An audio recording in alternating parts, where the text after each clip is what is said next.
And here we go a second time. Cool. Now we're gonna now we're gonna run a Dungeon Delvers Guild one shot that I haven't ran in a long time, as far as one shots are concerned. So, first of all, let's just go ahead introduce the players and the characters, so we can get a quick idea of who's playing, what they're playing, and what levels they are.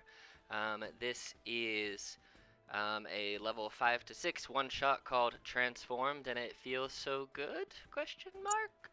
All right. Well, we will just go left to right on player character intros right quick. We'll start with the big red boy over here. He may be red in picture, but he's actually small. So if you could make me a small boy, Okay.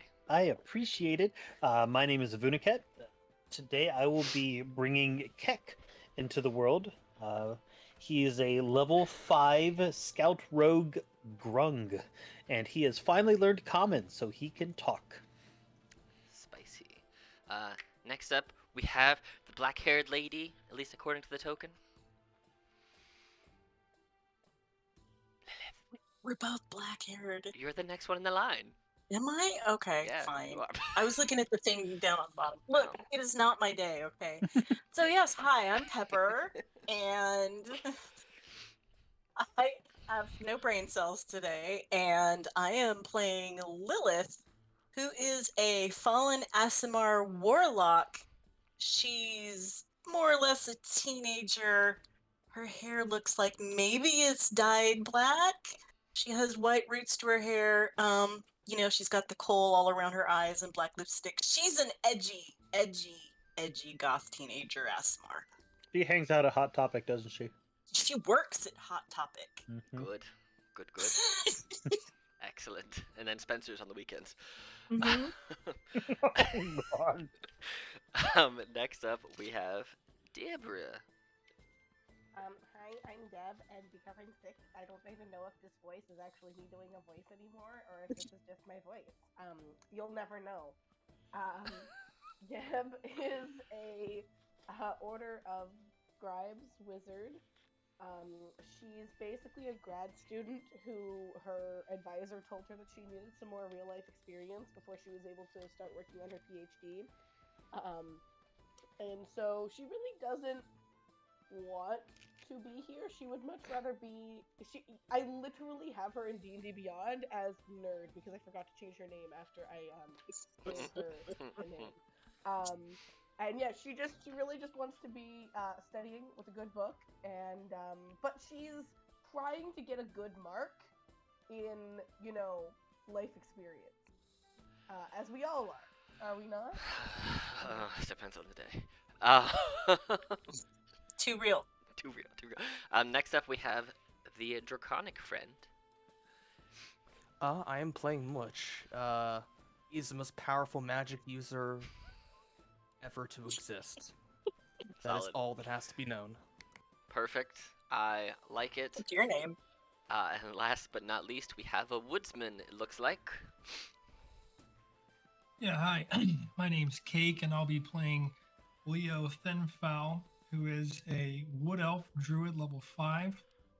He specializes, he's from the forest. He is against killing or hunting animals. He's been Circle of the Shepherd Druid, Ooh. who's sworn to protect the animals of the forest and will not hunt or eat animals of the forest, as that's kind of what he's been designed to protect. Yeah, so that's pretty much kind of who he is and what a little bit about his background there. All right. Well, we'll see how that goes in the game. Let's get it going. So, to start this off, you guys can put yourselves. You should have access to all of your tokens. If any of your HP on your tokens is not accurate, just let me know and I can fix it. But you guys can put yourself wherever you want in this tavern, since you are all inside the Dungeon Delvers Guild Tavern. You should be able to just grab and click on it with a single click and drag your token around. There you go. Solid. Functionally, Deb wants to be as far away from the musicians because she wants to be able to read her book. That's valid. That is valid. All right. Well, so we'll just start over there then. Deb, you just reading, or what are you doing? Yeah, I feel like Deb is just transcribing her new spells that she just got and her level up into her book. Thematically, not actually, because they're just her level up spells. So she's learning about how to cast haste and flaming sphere. She's probably doing a lot of like really weird like hand gestures, like trying to practice like the somatic components and like saying a bunch of weird things under her breath. Probably like accidentally making a very small flaming spear in the middle of the table and immediately extinguishing that. You know, that sort of thing. Wizard stuff. I like wizard it. stuff. I like it. Leo, what are you doing on this fine afternoon in this tavern? So I feel like I'm trying to. It looks like there may be some sort of drinking game, and I'm just sort of casually, while these two gentlemen are drinking against each other, I'm casually tapping the one to my left and kind of giving him guidance over and over again so that he can help you. He can just help win the drinking game, and I'm just kind of watching these two people, and so I'm touching my elbow to the guy on my left, giving him guidance, and then I'll kick the foot of the guy in front of me and give him guidance. And these two guys are just drinking each other to death. Really, I'm just having a good time hanging out. You're placing your bets on both, so you're guaranteed to win no matter what. I like it. I like it. Keck, what are you doing? Keck would be sitting up on the bar. He has been paying Rusty for lessons for a while now, and he can Keck's becoming ish good. And he holds up a little finger and asks for basically what would be a shot of wine, but in his small little frog hands, it's like a large glass. Rusty, with his robotic spidery legs, walks over and has one of his many mage hands grab a nice bottle of wine from up on the higher shelf because he doesn't feel like reaching because he's older, and brings it down and pours into a shot glass little wine and then puts it in front of you and says, "Well, Keck, good job. You're finally able to speak not frog, kind of. Enough that you can now you understand when I tell you you owe me money for all the drinks that you haven't paid for yet." As he says that, Keck just sort of like looks at him all confused. You understand the concept of money. I taught you that first, before anything else. Shakes his head no. And then he slides over, what is it, like a silver, I think, for... Yeah, something like that. How much is it for a glass of wine? We'll say a silver because it's like a shot, and you get like 2 more because it's equivalent to 1 glass. We lost you again. How about now? No? Maybe? Maybe now? Hold on. I hear you. I don't know why. My Discord's being funky wonky. Is it better? Yeah, it's better now. We can hear you. Cool. I don't know why it keeps saying that it's losing connection or something. I don't know what it's doing. But either way, the 1 silver is fine. It will afford you 3 shots of wine, which are equivalent to 1 glass of wine. Lilith, what are you up to? Yeah, so in between watching this interaction between Rusty and Keck, Lilith is probably trying to persuade Rusty that she is old enough for alcohol. Roll a persuasion check, and I'll roll for Rusty first. It's gonna be like a plus. He's pretty insightful because it is his bar, and he knows he will. Oh, we'll say that he doesn't take a whole lot of insight, I don't think. But go ahead. We'll say he has a +7, sure. Yeah. Okay. 26. Oh my god. He just looks at you and goes, No. Oh, come on, man. I'm going to turn. You're letting a frog drink. He's also older than you. Well, but he's so small. That's why he only gets a shot glass. Give me a shot glass then. He gets you a shot glass and puts grape juice in it. I hate this place. Can you please roll a perception check for me? All right, we'll say it's a +4. I don't know. 16. Heck slides one of his 2 extra shot glasses over to you, Lilith. New best friend. Yes. I'm contributing to underage drinking with a shot of wine. It's like we're at communion, but in a bar. All right. While you guys are proliferating underage wine, Much, what are you doing? Much is contemplating what is reality. And by that, I mean he's contemplating how can he make his axe cast shatter even harder.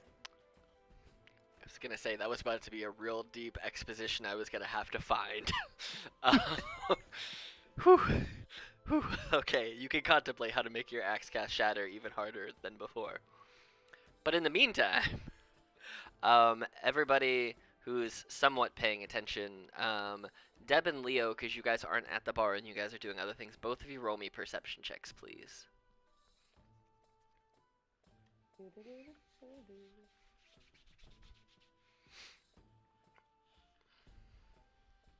Six. +6, so 12.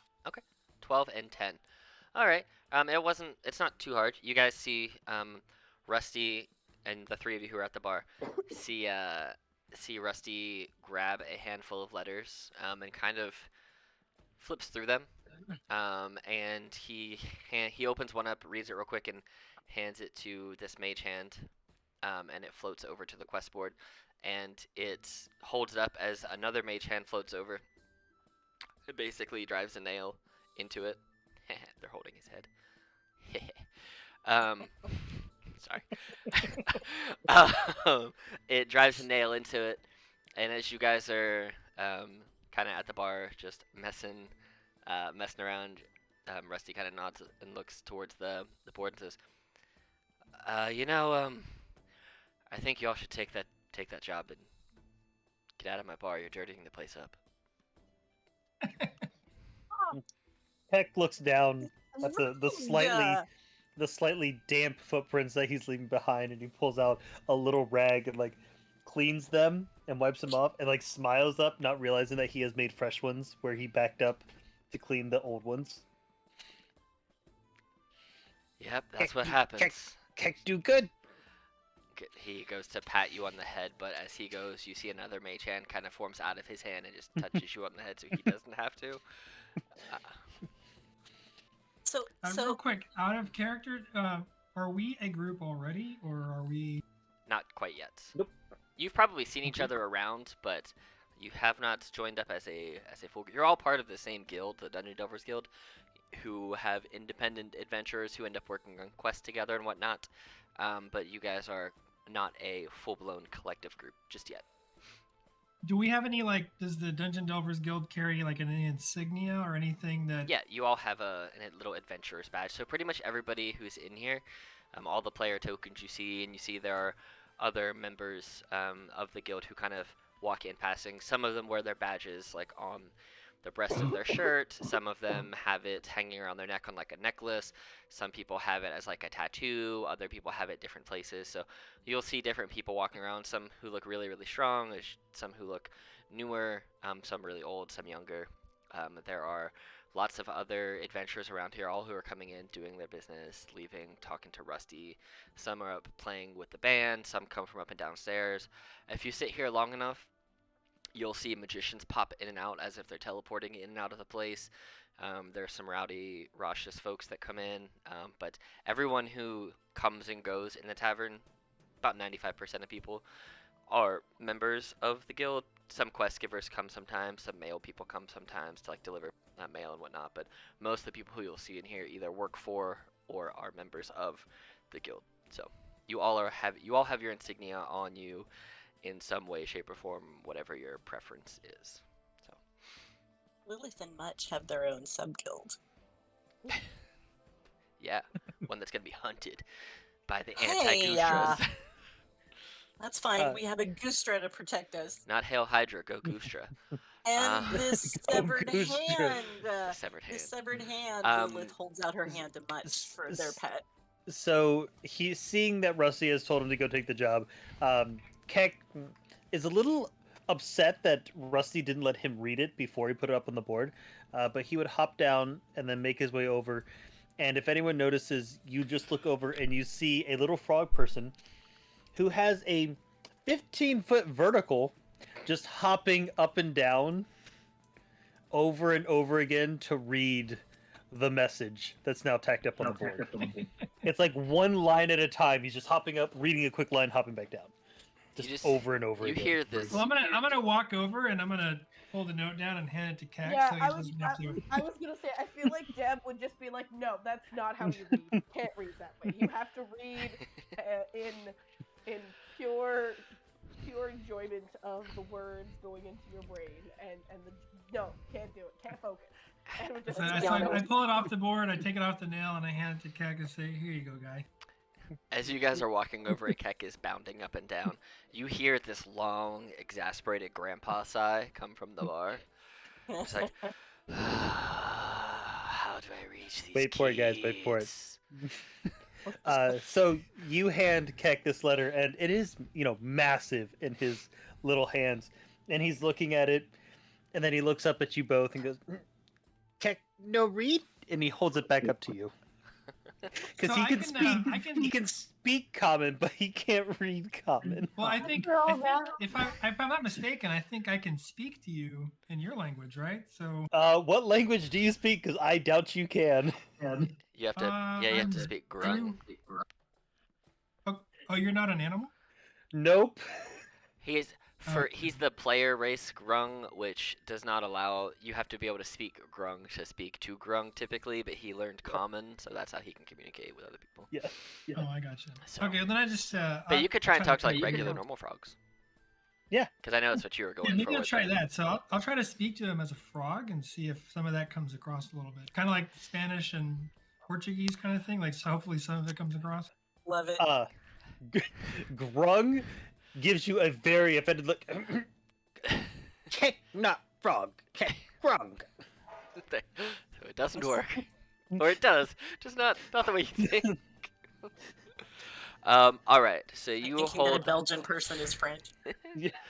So looking at the letter, to read it to Keck and to those of you who are right there, and I imagine you're reading it just like in a normal tone of voice, so you're not whispering, so people around you could hear you. Lilith and Much, you could overhear the reading of the letter. Excuse me. It reads as follows: Dungeon Delvers Guild, we need your help. An exiled scientist that once lived in our village has unleashed a horde of horrifying creatures into the swamp near our homes. We haven't been able to contact him to stop this madness, and we are unsure if he would be willing to listen, even if we were able to contact him. Please come as soon as you can. We need your help urgently. Attached, you will find a map showing you the location of our village. It is in the wetlands forested area southeast of Medusa Smile. When you are hopefully successful, you will find a reward waiting for you back at the Dungeon Delvers Guild Tavern. We'll know if you failed, because the monsters won't stop coming. Because they won't stop coming, And they don't stop coming, and they don't stop coming, and they don't stop coming. That's right. That is right. I'm giving myself DM inspiration for that one. Well, no, you cannot. Hey. You give yourself DMD inspiration. No. Yay. You can't do that either. Just wondering, but does Much see a latrine anywhere? You know where the bathroom is, yes. Does he see an ogre coming out of it?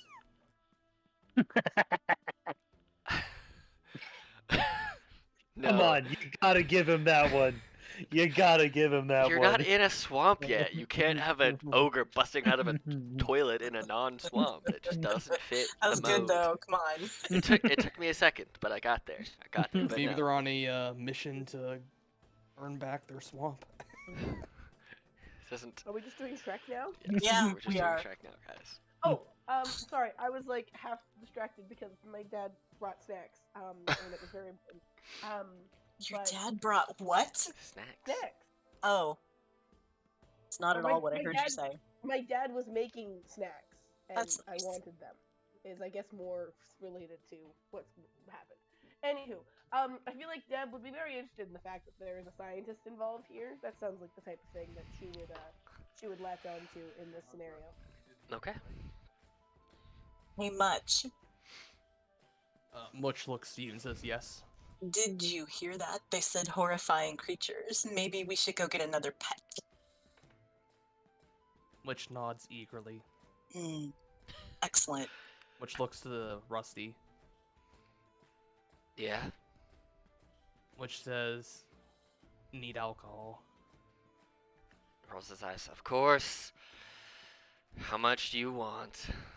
Which says 5 bottles. Oh, okay. That's less than I expected. Sure. We'll say it's not the best wine, because he's never fully in stock because the Nilo's always buy him out. But we'll say it's like middle tier, so just 2.5 gold pieces. Okay, Lilith slips you a gold piece and wiggles her eyebrows at you. now.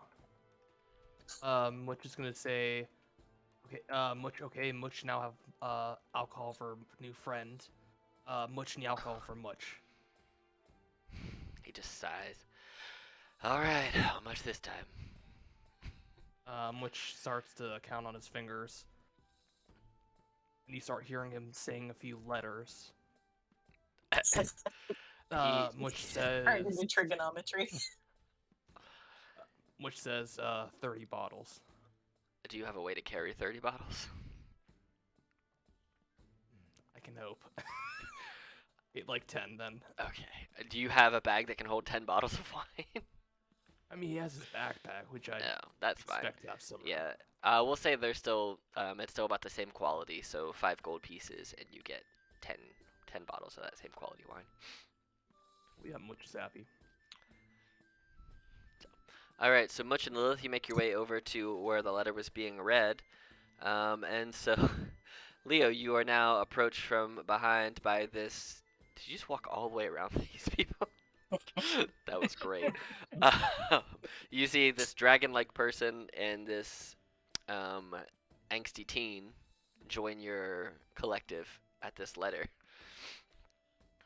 So I'm gonna look around at these people who are, I guess we've formed sort of a semicircle around this letter, Mm-hmm.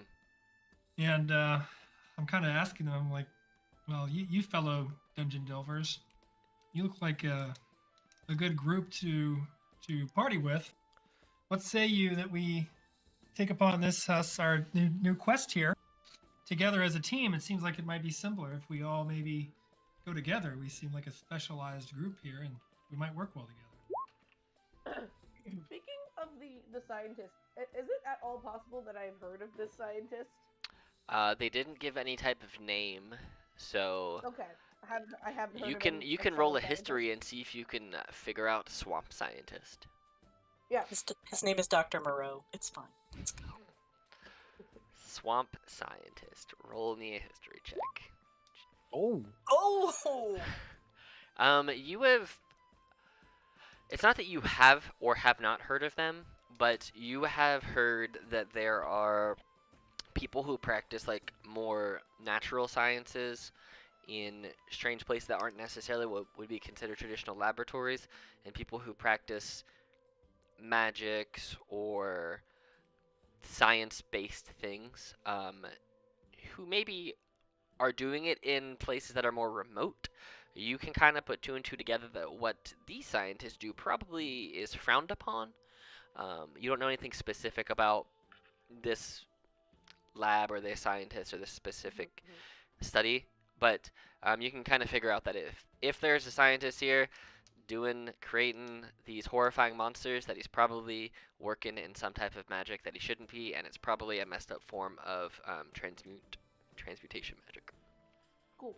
So, because you know from the letter that they were creating horrifying creatures, so you can imagine that transfiguration is somewhat probably being manipulated. Maybe not in the best way, but you know, scientists do weird stuff. Heck would be doing like a happy little dance at Theo's suggestion of them teaming up.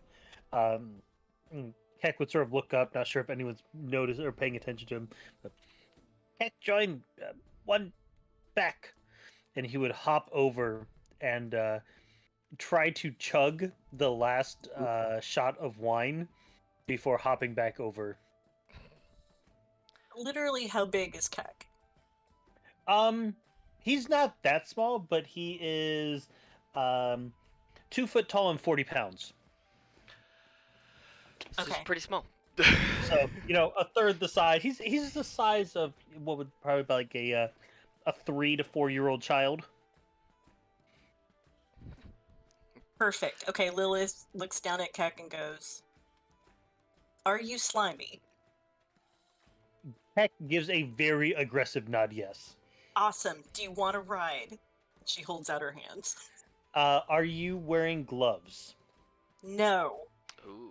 Keck would sort of like back away and give you like a sort of like apprehensive nod. No. Fine. Lilith, roll a Keck- nature or survival check. This should go fine.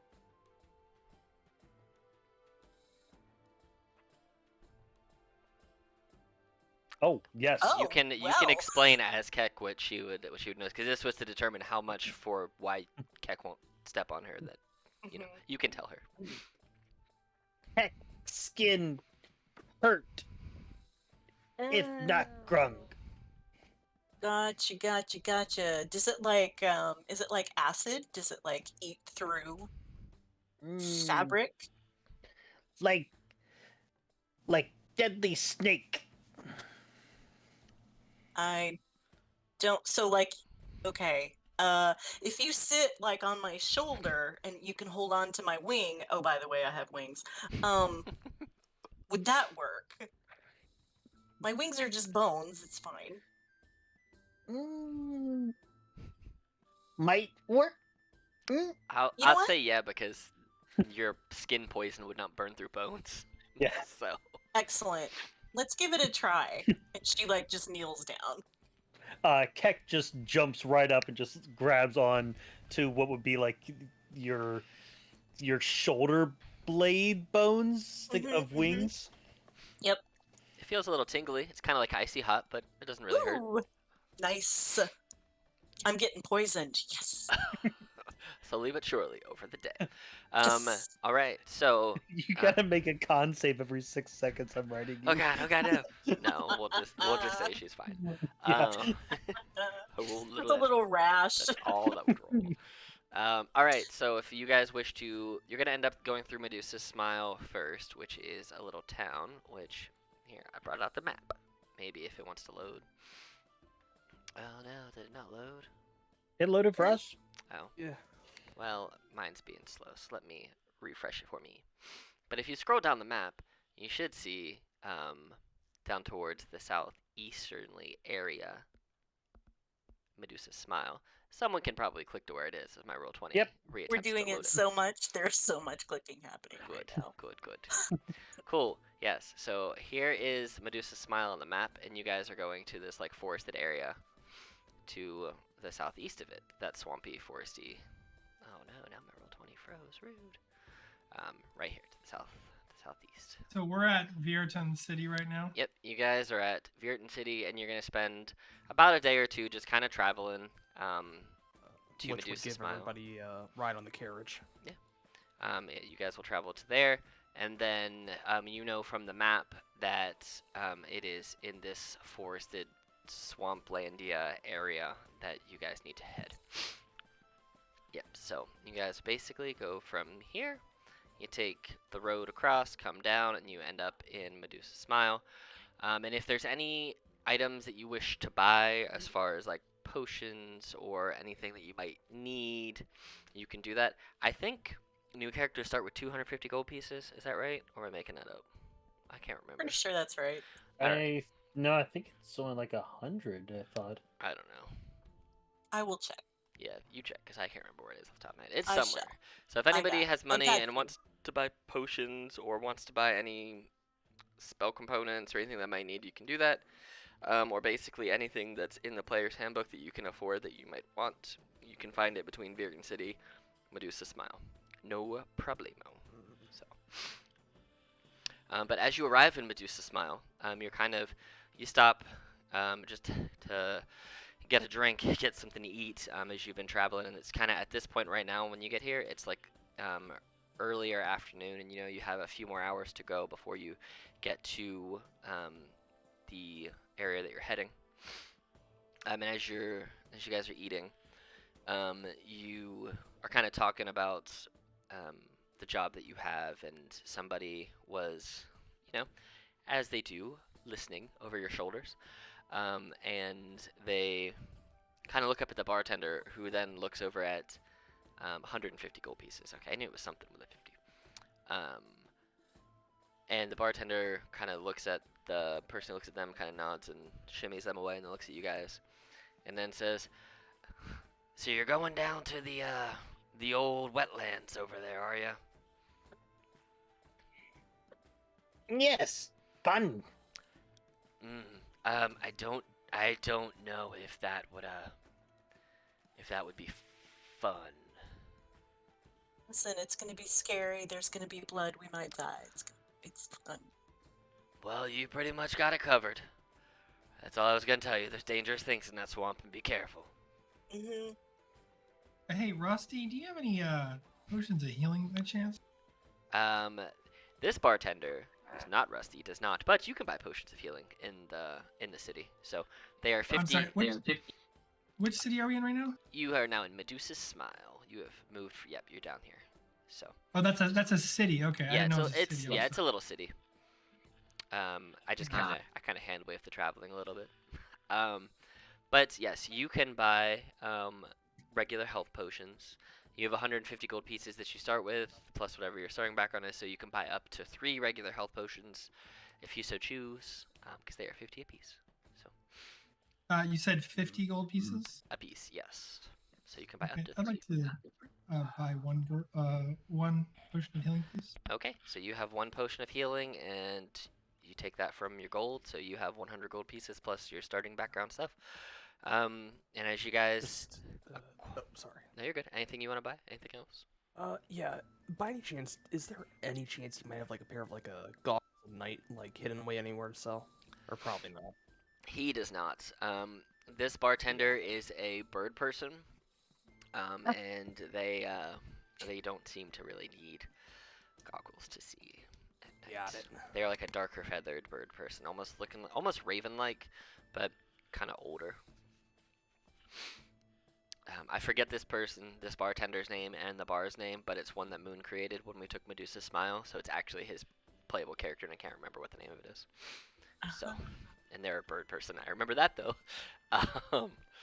But yes, so you guys acquire any equipment, any gear, and potions and whatnot that you might need. And then you continue for the rest of the late afternoon into this wet, marshy, thick wooded area, and as you start to get closer to here, you see that the sun is starting to set a little bit. It's later in the evening. It's not quite night, but normal campsite hours would be about 1 to 2 hours from now would be about the time from which you would camp. And as you get closer, actually we'll say, just because I should have said it before, but at the bar, the guy tells you that the wagon wheels of your cart will not be able to traverse through the area without getting stuck in the wetlands that are there, and if you were to take it in, there is a likelihood that your elephants might get eaten and attacked. So you can leave it stabled at that bar if you want, free of charge, or you can try and stable it somewhere between Medusa's Smile and the swamp region, but you can walk there from Medusa's Smile in a couple hours. It's not a far walk. Yeah, Much would have them stay there. Okay. Yeah, he stables them for you, since this is a subsidiary of the Dungeon Delvers Guild Hall. So, you stable them, and you guys make it to your thick wooded, swampy, marshlanded area. And like I said, as you get there, it's getting darker. It's not quite night. You're about 1 to 2 hours from full night hitting. Everybody, go ahead and make me nature and or survival checks, whatever you prefer, please. Wow, a 13 with a +9. Cool. I'm not sure my survival. My stuff's not coming in, but I got a 10. Do you have? Are you rolling from your D&D Beyond sheet? I am, yeah. Do you have the extension turned on? I do. I don't know. But as long as you roll it, you can just tell me what the additions are. I trust that it's right. And worst comes to worst, she sent me the link, so I can always go double check it if I absolutely needed to. But I don't think I'm gonna have to do that. So, as you guys get there and kind of look in, it was only a DC 13, so Lilith, Keck, and Deb, you all see that this area, the trees and the brush, and the darkness here it's so thick, like the actual natural landscape is so thick that even those of you with dark vision can only see half as far as you normally can see with dark vision.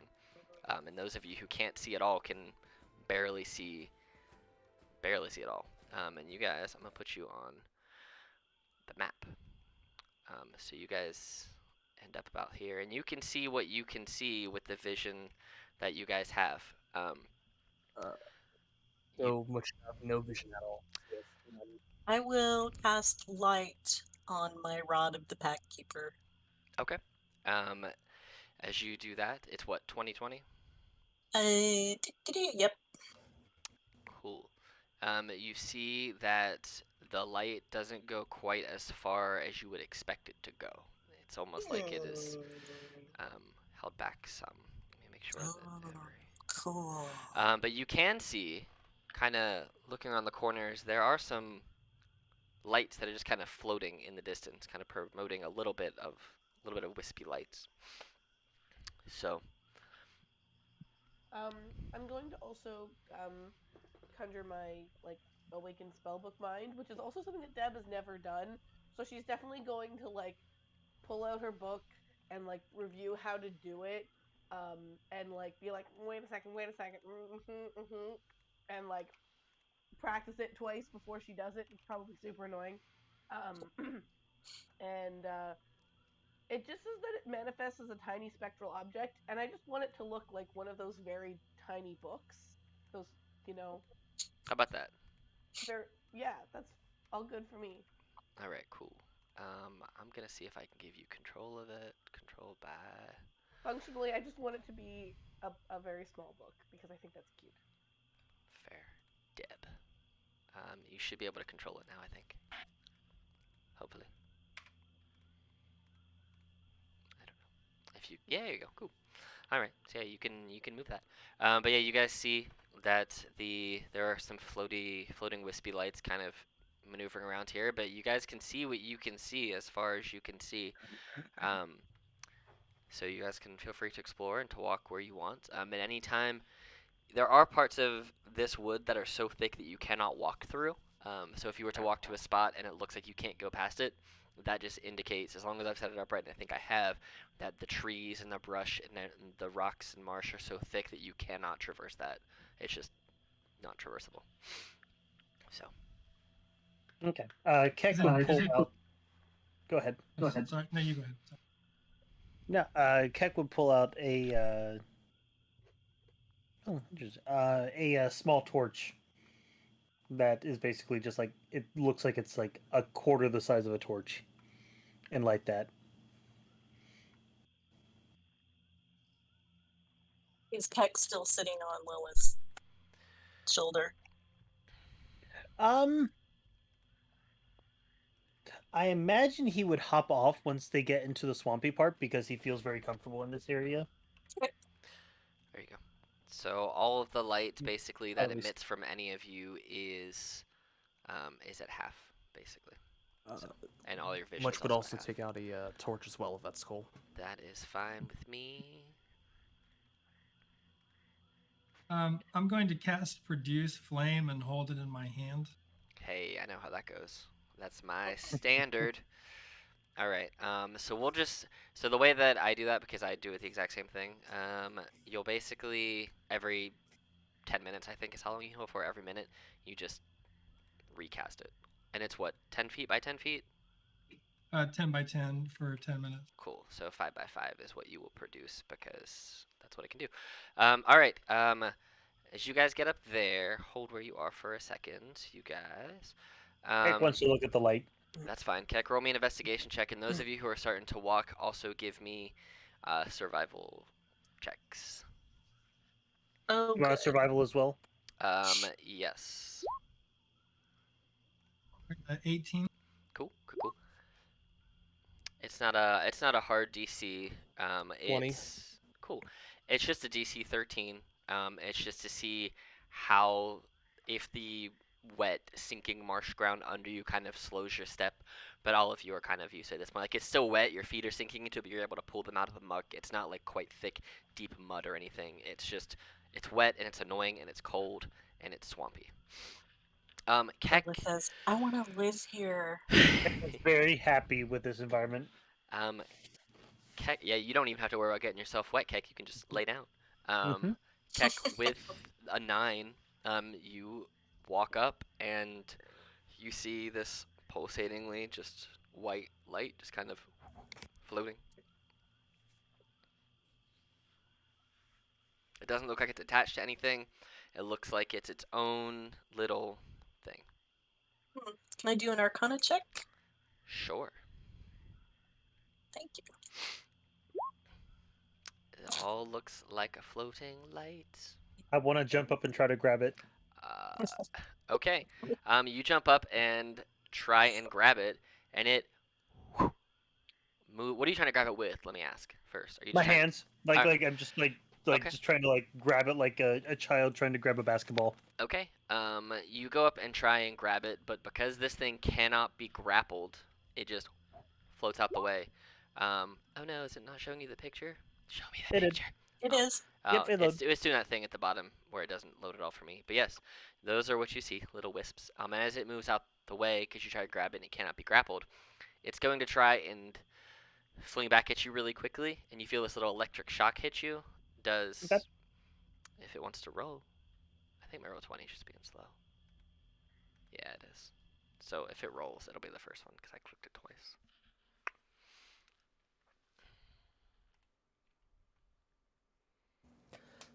Would it help if one of us rolled? No, I think it's just honestly my roll 20 is being slow because my computer is being slow for some reason, and I don't know why. Who knows? Let me try it again. There we go. 12. Does a 12 Yep. hit? That will miss. You start to feel it like shock you just a little bit, but it doesn't do anything to you.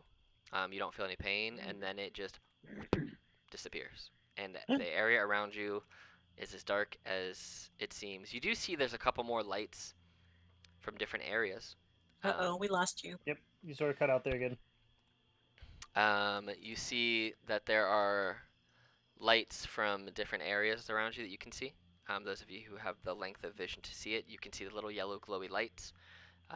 But the one that you tried to grab, Keck, just disappeared. Ah!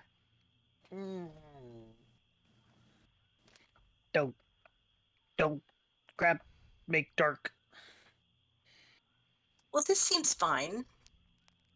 I have a feeling you shouldn't touch those. Or, counterpoint, we should. As you guys kind of, you're going up to that one? Great. Much just wants to stare at it. Okay. Much, you run up and you stare at it, and it just looks like this glowing light. Much holds out a bottle of wine. Nothing happens. I want to cast Mage Armor real quick before I Yeah. forget. Oh, Absolutely. when Thanks. you do that, I'm gonna do that as well. When you cast, I cast. Much wants to act like a wizard, if that's alright. Sure. Great axe. That misses. Are you swinging at the light? I am swinging like right in front of it, see if there's like any hidden force, if that makes sense. Oh, if there's like any hidden force. Because at like the front of light's it. like coming off of it, but there's like Oh. As you go using to all of his brain cells. yeah, as you go to swing in front of it, You just miss and you hit the ground of dirt beneath you, and the you see the light for a second. Instead of like glowing um, this nice soft yellow, it seems to be aggravated now and changes to this angry red color as it flies over to you, and it's going to shock you or try to shock you with a 20 That will hit much. for 7 lightning damage. And you guys can roll me initiative on this little thing. Sad day for much. Oh man. Should we all roll? Yeah, sure. Then we can just go turn order and whatever you guys want to do. If it's not in combat, Okay. that is also fine.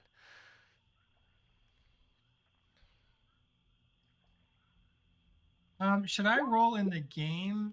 I mean, how's this gonna work? So if you click on your token in the game and then go over to your sheet and click initiative, it should theoretically auto roll your initiative and kick your token into the order. Should being the keyword there. But if it doesn't, I can always add you in there. That's not a problem. Also, it is not changed my health at all in the character. Oh, that's Like, I fine. changed it. Oh, it did. but- It's 39 now out of 46 on my side. Cool. You lost a I 7. like that I got a What? 13. I'm very happy I got a 13. I'm a little confused, so it's not loading my character information. What do you mean? So it has like my hit points, but like none of my. Oh yeah, so I didn't build. So your sheet's not Ian roll 20. You have to roll out of D&D Beyond. So all of your, so you just, as long as you have your D&D Beyond open, you can click on your Leo token, and then it should roll through. But what is your? Do you have anything to your dex? My dex modifier is +2. Okay, so you have a 17 total for initiative. Yeah. So Yeah, that's what I was wondering. It's like I'm not sure. I guess I'll just have to keep kind of piping in my dex or my Yeah, modifiers. yeah. Or my...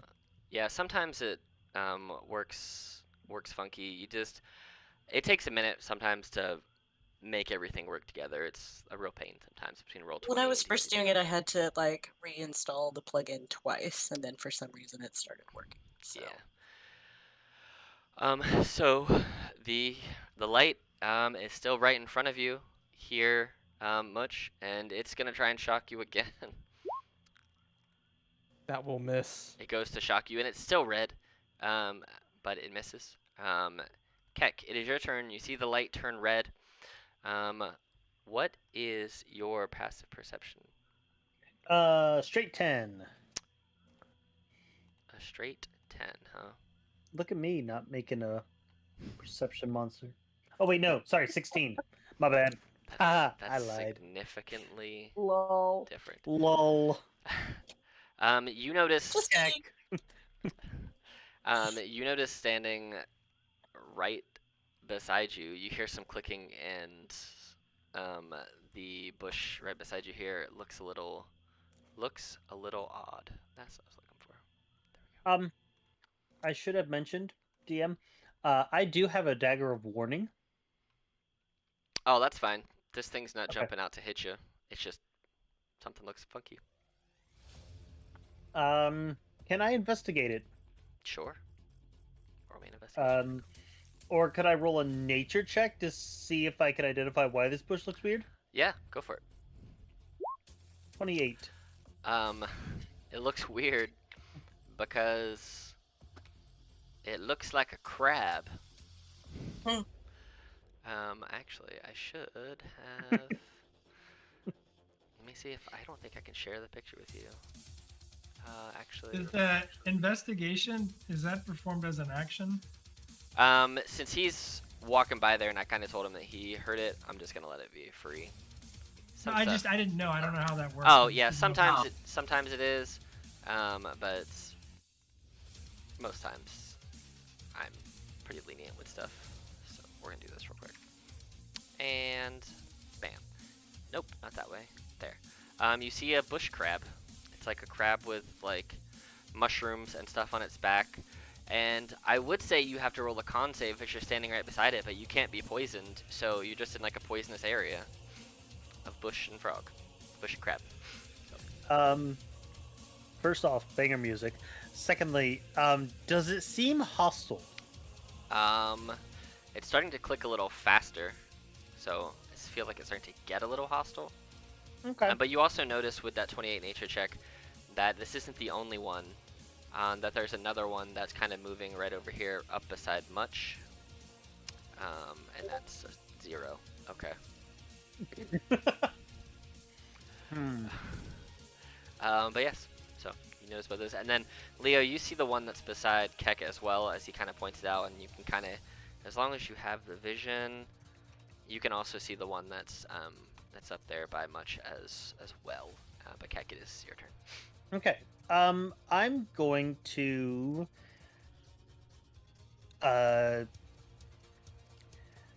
basically try to like spear my torch into the ground underneath me.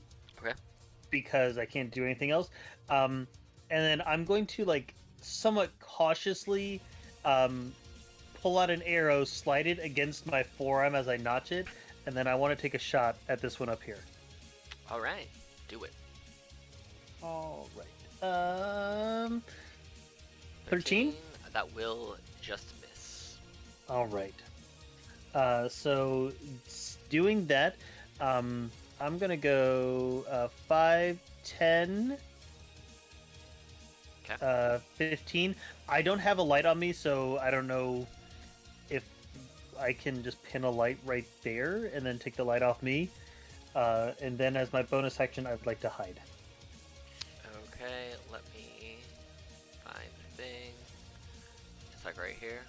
Cool. Yeah. All right, and it's 5 by 5, so. Ish.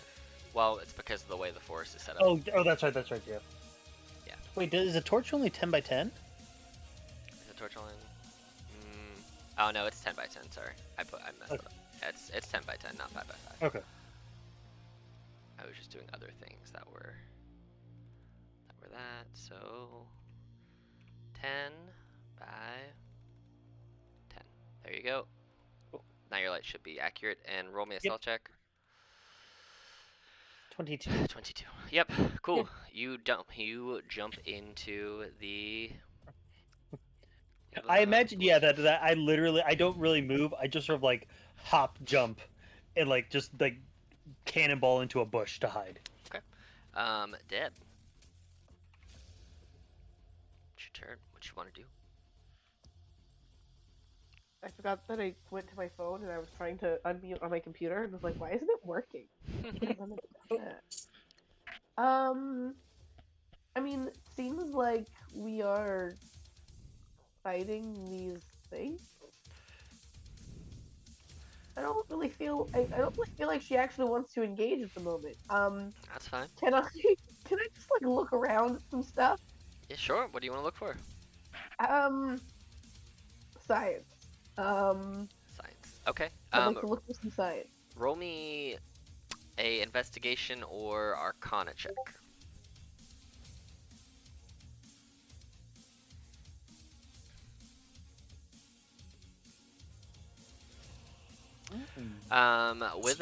With a 23, you can tell that these crablings, they look like they were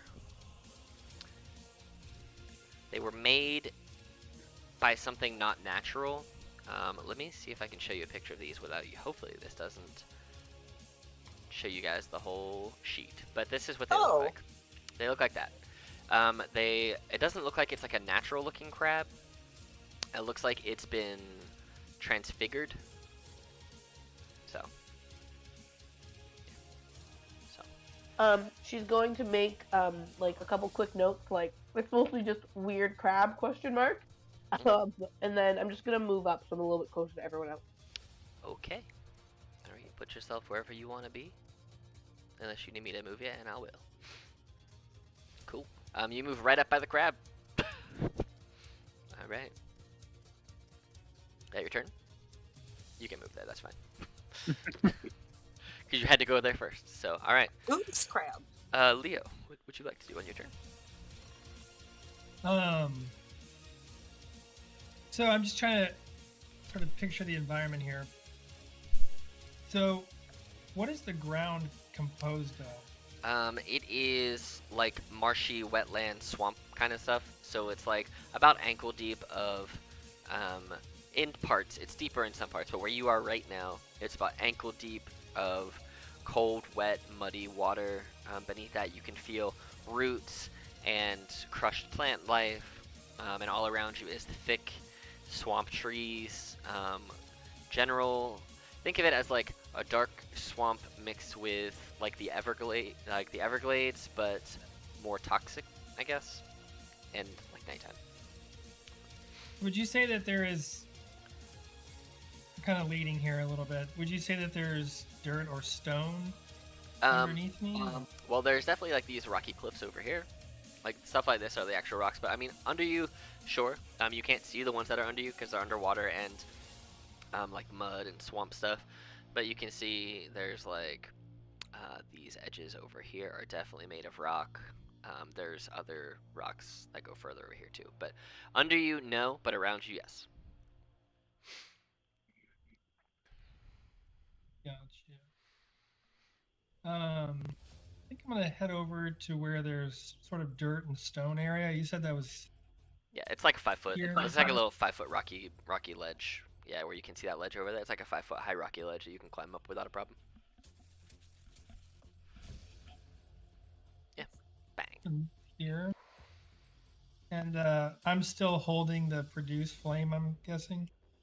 Yeah, I mean you can drop it if you want to, but yeah, we're holding it.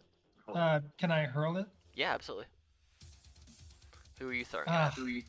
I really didn't want to engage, but I guess we kind of have to here.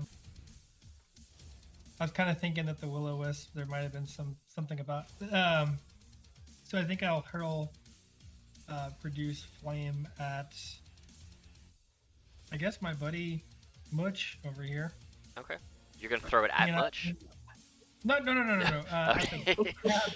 The crab that's The crab behind attacking him. Much. Okay. All right. Yeah. Cool. All right. Go ahead and roll me that attack.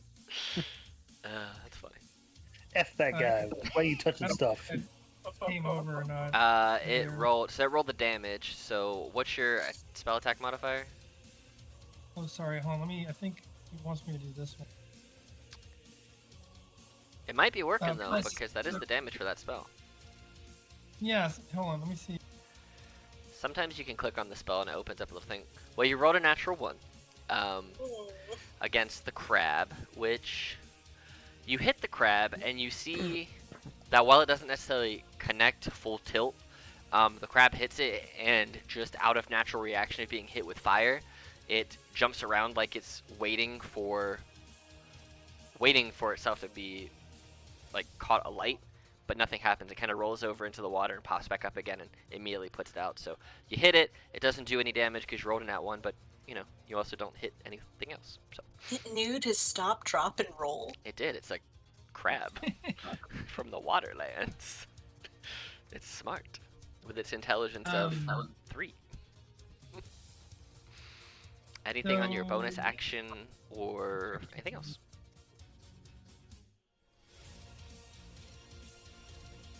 I guess, would speaking to the crab be I an would- action or? Yes, but I will tell you that it does not speak any languages. Just so you don't waste your action on that next time. So, these crabs do not speak any languages. They look very non-animalistic in that way. They look like crabs, but they also look like someone has jammed a bunch of non-natural swampy materials into them. They look really jacked up. So, Let me ask you, hiding, would that be a bonus action? for a non-rogue, it is an action. But I'll say that if you want to move into the bushes over here, you can give yourself half cover just by being in the deeper bushes. Okay, because I had Mask of the Wild, so. Oh, if you Okay. if you can do it as a bonus action with Mask of the Wild, then yes.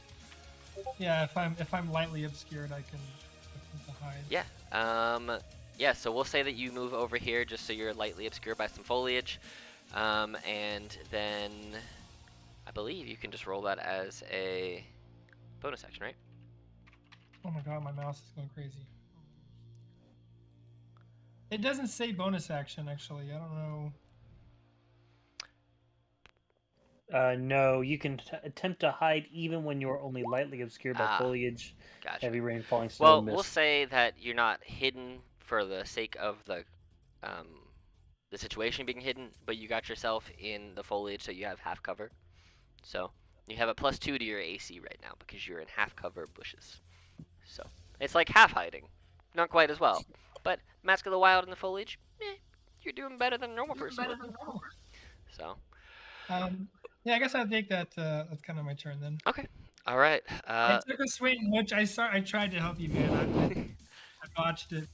Lilith, it is your turn. Okay, first thing Lilith is gonna do is bend down and get some, like, swamp lime hmm and put it on its cheekbones.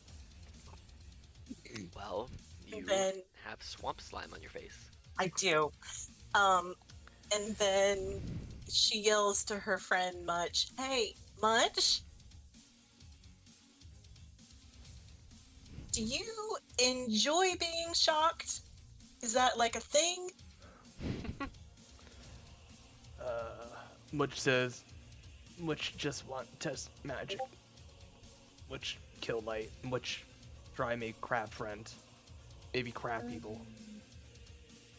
Okay, you know Crap, what? people.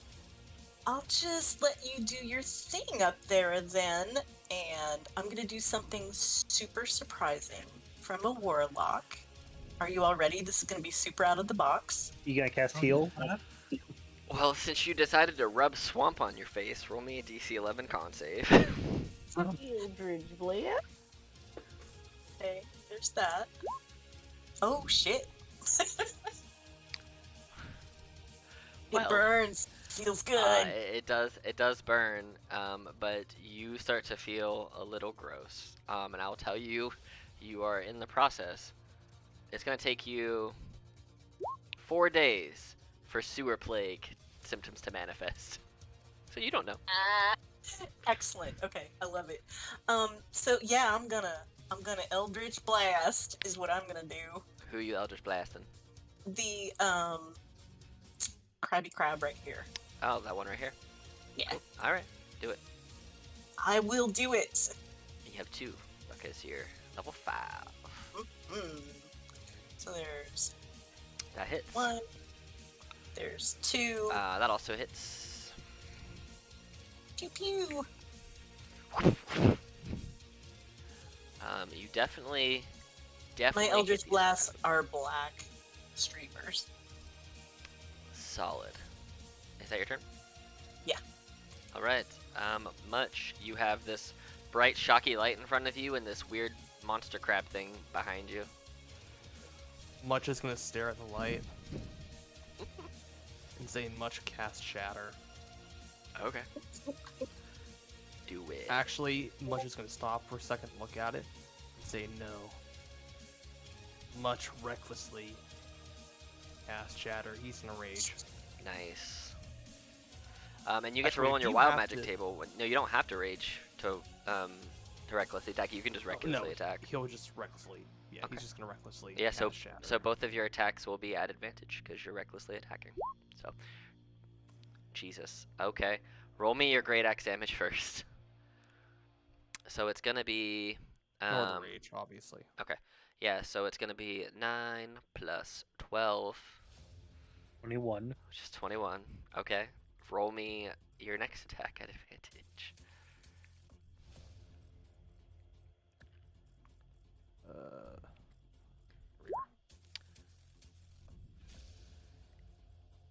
Is your great axe magical? It is not. It is a non. It is not a +1 weapon. Sadly, no. Cool. That's fine. So the second attack misses. But as you go to slash down through the, you do slash through it the first time. It doesn't seem to be doing as much damage as you previously thought. So you do half damage. So with that 21, you do 10. So it is still there. Anything else on your turn?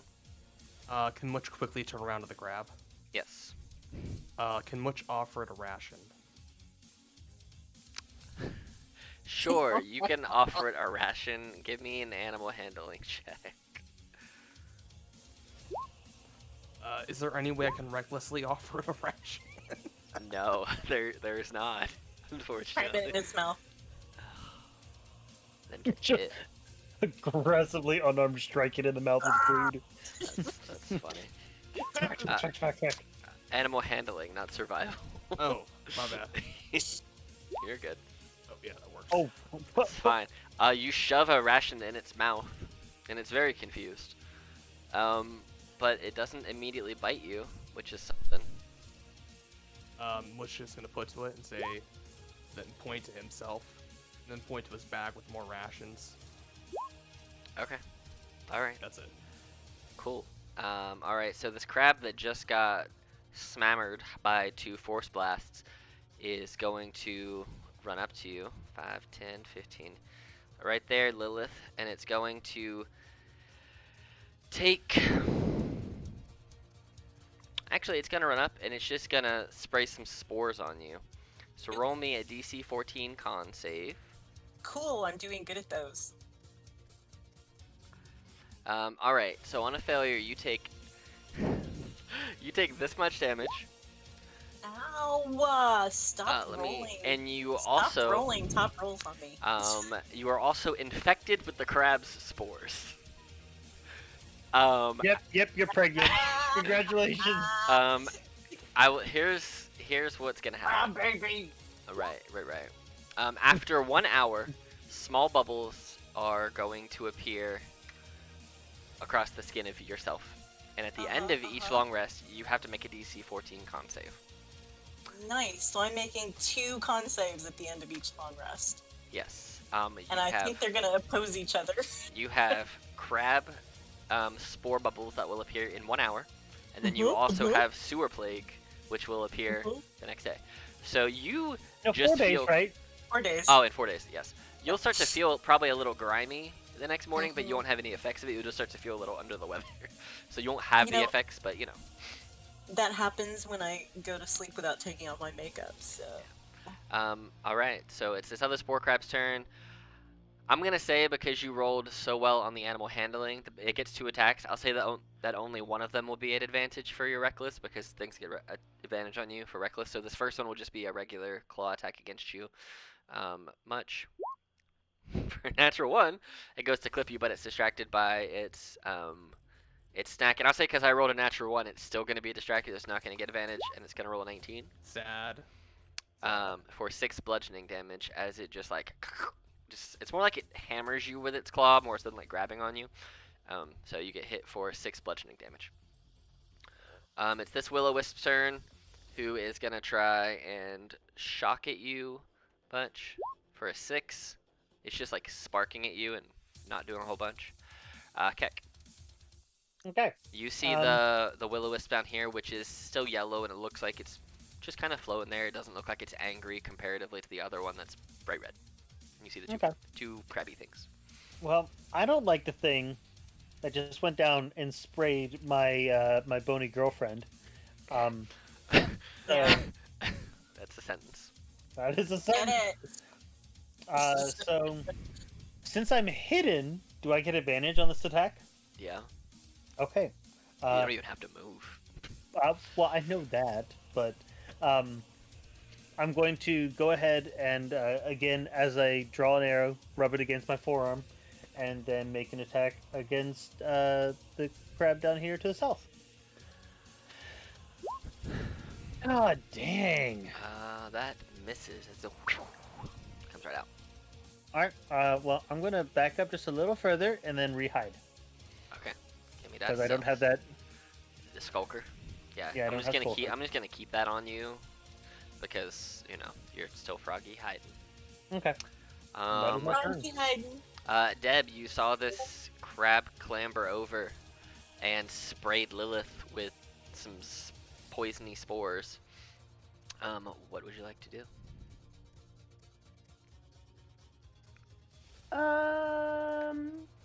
I think. How are they? How are both of them looking? Because the other one's attacking left, right? Yes. So the one beside you looks hurt because Lilith blasted it 2 times. And the one that's north of you, beside Much, doesn't look like it's been touched at all. It looks like it's eating, but it doesn't look like it's Okay. been touched yet. It's had a snack. It has had a Okay, so I'm going to I'm gonna firebolt the one by Lilith. Okay, are you shooting from you or from your book? Oh, I'm me Okay. Well, a because 10, we're in this almost the same spot, and a 10 will the range miss, of 150. unfortunately. I figured. Alright. It just goes pew. Anything else in your turn? I'm just gonna take like a step back, Okay. maybe like 2 steps back. It's All like that thing's gross and I don't like it. Once we are in agreement, except it is kind of cute. And then she's just going to continue making notes. Don't like it. Gross crab. Don't like it. Alright. Everybody make me perception checks real quick.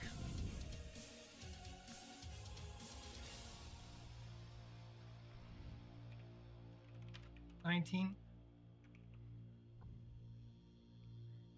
Okay, 21, 19, 17. Alright. 15. Cool. So those of you who got, or who end up with a 17 or above, you hear this weird, like, growling, hooting sound. Oh no! You just can't place it. It's kind of, it's more so like it's, here, this will make it easier. It's more like it's coming from this general direction over here somewhere. It sounds like it's not coming from up here, but it sounds like it's coming from down this way. Oh, Alex, I don't want to kill it. You just hear it growling. It doesn't sound like an aggressive roar or anything. You just hear like a hooting growl. That's all. Yes. Leo, it is your turn.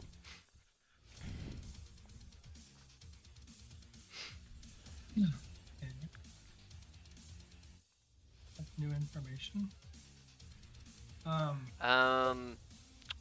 Roll me because you're a druid and you have an affinity with animals, as you expressed. Roll me either. What's higher for you, animal handling or survival? Roll whichever one of those. What's higher? They're equal. They're both Okay. plus. Yep. Roll whichever one you wish to roll.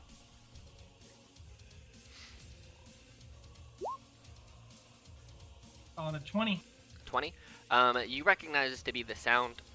Excuse me, the sound of an owl bear, but it doesn't sound like it's an aggressive hoot or an aggressive sound.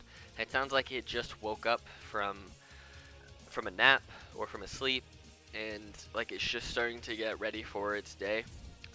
You know that there are some owl bears that are like more nocturnal based, because you know they can see in the dark. You feel like this one is just getting up for its day, night, and while it hasn't necessarily noticed you, you've noticed it. So it's just kind of doing its thing, or it's waking up, doing its morning stretches, and deciding what it's going to do for its day. So. But yeah, that's just a free perception, a free animal check for you, because you know stuff about animals. Oh, we're very attuned with animals. We're an animal guy. Animal aficionado. So we're gonna go ahead and do this. Produce flame at this wisp over here. Okay, go for it.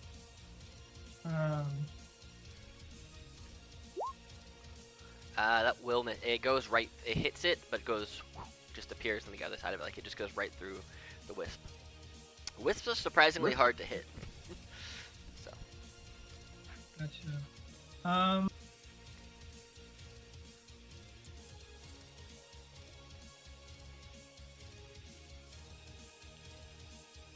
think I'm going to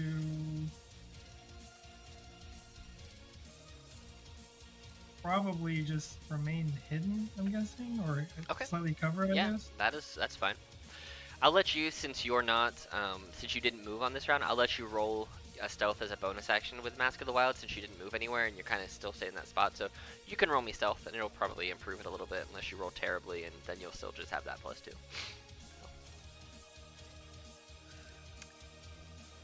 So 12. Okay. We'll say that you're still, because you're not moving, the foliage hasn't really moved, so you still have that +2. You're not fully hidden, but you're harder to hit because you're taking care of business hiding in some foliage. Lilith.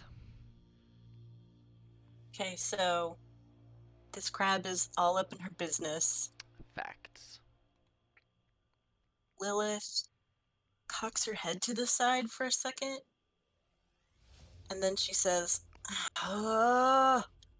Nana, I know it's right next to me. I am here. You are not. Fine. Yes. And then I'm going to cast Toll the Dead.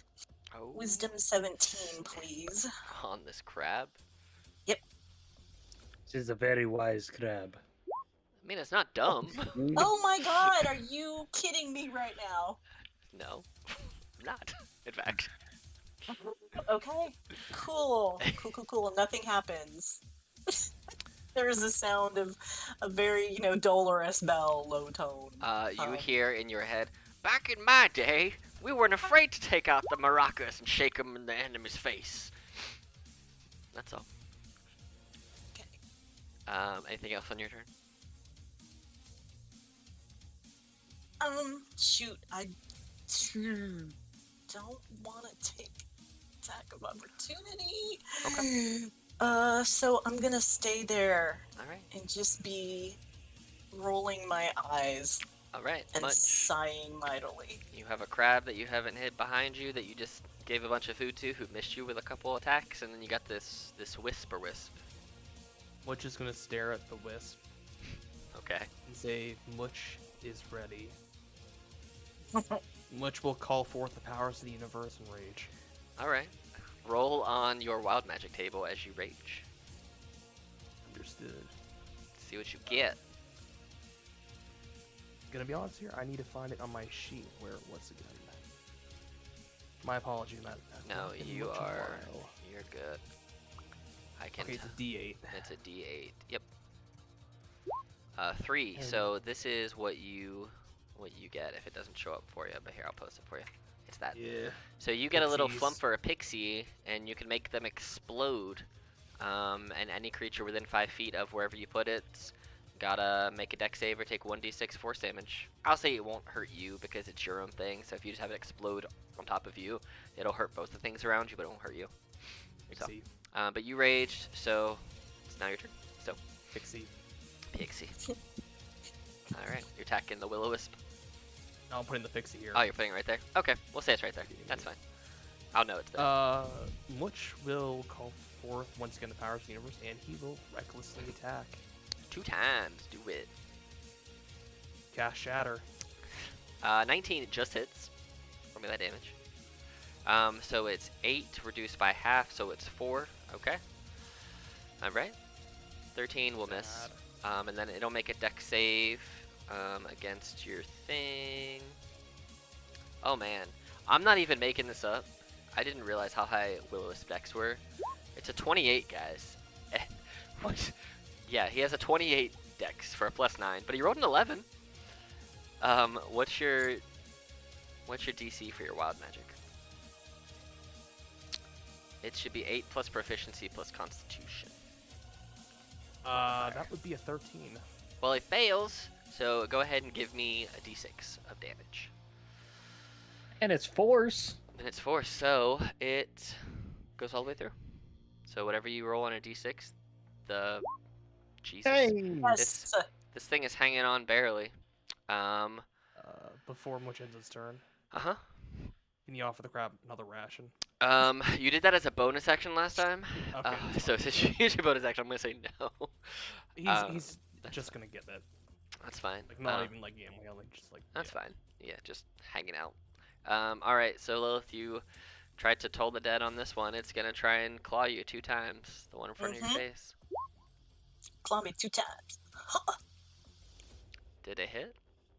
I mean, the second one did. Okay. So instead of clawing you, it just like backhands you with the big hammer claw.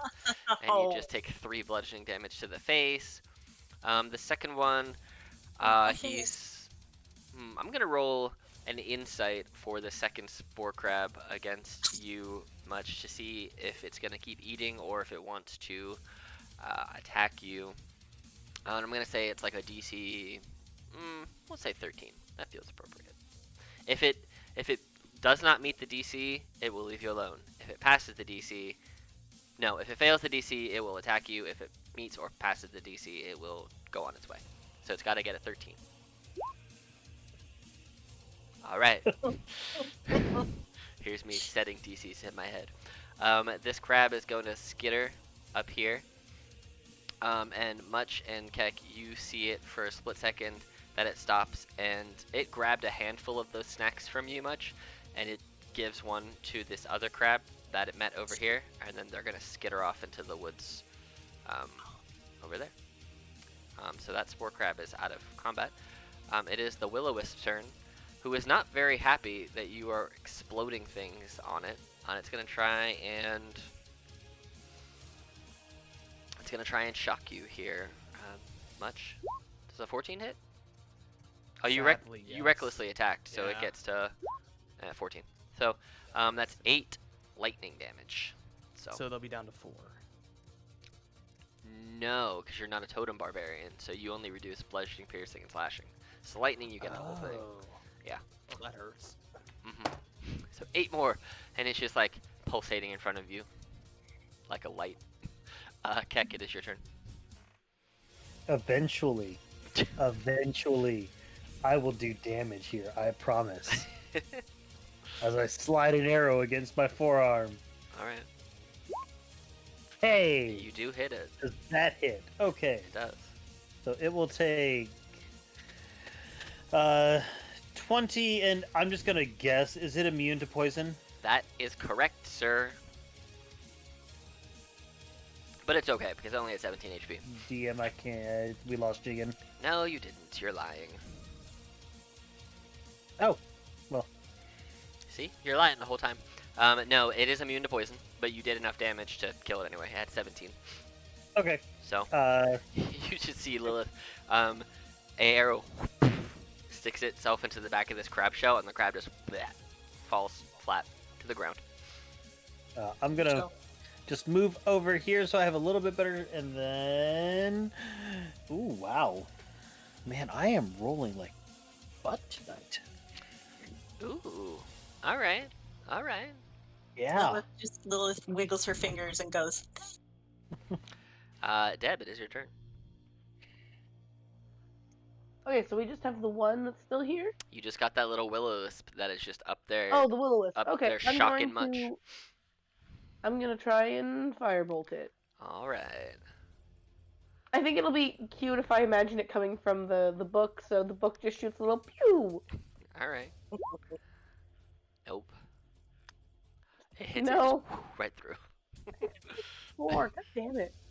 It's got an AC of 19, guys. Just so you Yeah, all but, know. Yeah, yeah, but but we're rolling like shit. I was gonna say, know. I've literally been rolling like 2s and Yeah, 3s all I know. night. I know. Just saying. The AC of it is just really high no matter what. So, alright. That your turn? I'm just gonna move a little bit closer to Lilith. Like, I'm not a huge fan of her, but I feel like she would be a bully to me in school. It's kind of like the vibes that she gets. I From think her? that was a thing. I'm pretty sure. Yeah, Last time we it played was. these two characters. Yeah. Alright. Leo, anything? What would you like to do on your turn? You still hear the sound of the owlbear. It doesn't sound like it's... It sounds like it has kind of settled back into what it was doing. Like it was maybe only awake for a short period of time. Like it was kind of awoken and then settled back in. So, you feel like right now you're safe from the owlbear? But, you know. Things can change. I'm gonna run down here and cast guidance on Lilith. Alright. Me. Cool. So you have guidance now on your next ability check for the next minute, or Thank you. however much time that lasts for.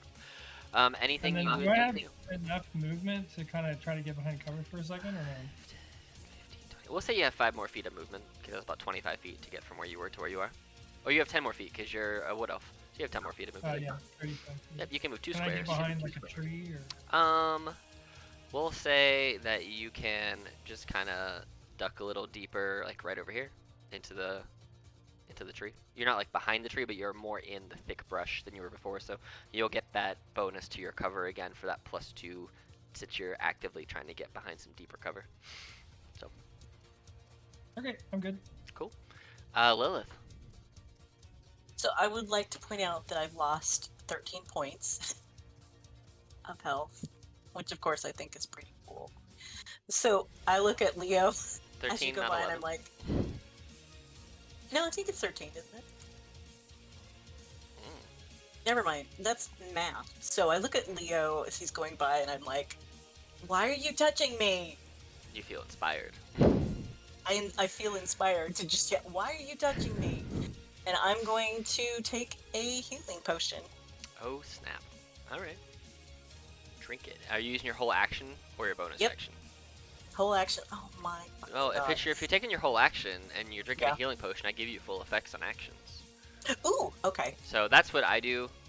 Okay, not everyone So does it 10 that way, then. but if you take your full action to drink any healing potion, you'll get the maximum benefits of that, so you don't even have to roll. But if you drink it as a bonus action, which is typical, whatever you roll is what you would get. So I got it. So that's one of the homebrew you. things I do, but it doesn't always come up in games, so I just bring it up when it needs to be brought up, like right now. So you get 10 HP by drinking that for your action. So there you go. Anything else on your turn? No, that's it. So she'll retain the guidance, right? Yeah. Yeah. Okay. Cool. Much, it is your turn. Much will summon a pixie behind it. All right. And I think it automatically just comes back. I don't think you have to resummon it. I just think it keeps coming back. Desecration and pixies. That's funny. I mean, just from Much's look, he's like Much summoning, Yeah. conjuring or something. Hey, I like it. Much is magic. Much magic. Yeah. Which will recklessly cast Shatter. Okay. Oh. So how do you kill it? Because you're gonna do more than 2 HP. So it has 2 left. Just out of curiosity, how much would that be total? That would be 20. 32? That'd be 28, 30. That's 30 damage because you rolled max. So 30 damage, which would have. It has 22 HP standard, and you would do 15 because you're doing half right now. So yeah, you kill it because it had 2 HP left. Well, Much, he just like cleaves it into like straight down the middle, and you just see like the lights slowly fizzling till they're gone. Excellent. As the lights kind of fizzle, you guys feel that you are relatively safe for the time being. And as you kind of look around, you all kind of heard the sound of what you could learn to be an owlbear coming from down here. But the sound that it was making seems to be quieting, almost like it went back to whatever it was doing. And you do see that there is a light kind of up this way, and you see kind of the path leading out of the woods, or at least further into where you're on this path, kind of goes up this way, past where the crabs ran. So. By the way, I'm just gonna drink a health potion. Keck is going to come down, pick up his torch, and then he wants to come down here and inspect the little guy that he put out there. Okay. Here, I'll put The this back in- crab. I'll put this guy's back in your thing. So you can see the image of this sporous-looking crab. You can see that, you guys can all kind of see it as you're looking at it, that this crab has been kind of transmuted a little bit. So it's like half crab, half decomposing spore garden. And it looks like somebody tried to turn this into like an undead kind of crab, or something else that it would be like decomposing from the top down, and it looks very abnormal, very altered by magic, very not Deb of adds all of here. this to her notes. Mhm. Weird crab, abnormal magic, etc. And You they're know- very filthy and very stinky. As a proof of concept, this is pretty good, don't you think? I mean, what's the goal of this proof of concept? Is the goal gross crabs? I Then think the yes. goal is undead grossness. Yeah. Well, then I think they succeeded. Oh, I do. I want one. You want? Excuse me. You want one Yeah. Why wouldn't I? because? And then she just kind of like waves hands at like the grossness. Listen, they're creepy. They're decomposing. It's like the circle of life, that you gotta celebrate the end point as well as the beginning. And this is like a This symbol is of not a that. natural endpoint. Well, a lot of times it isn't. You know what I'm saying? Because the world is dark and cold. It's Can I try to harvest anything off of it? Uh, Like its back shell? Sure, but I'll tell you that it'll decompose in a few days. That's okay. All right, yeah. Go ahead and roll me a nature check, and we'll see how well you can get this thing off. You get it off pretty well. You separate the shell from the body, and it's almost like you're like using a shell cracker in a seafood restaurant as you just rip it off in a pretty solid piece. But you can see from the inside there are like black and green kind of decomposing spots on the inside of the shell. And you can tell that it's not long for this world. Ah, decay. See, heck gets me. And it doesn't hurt you at all, Keck, because you look at this, you know this is 100% very poisonous, and you're just like, whatever. Little frog man.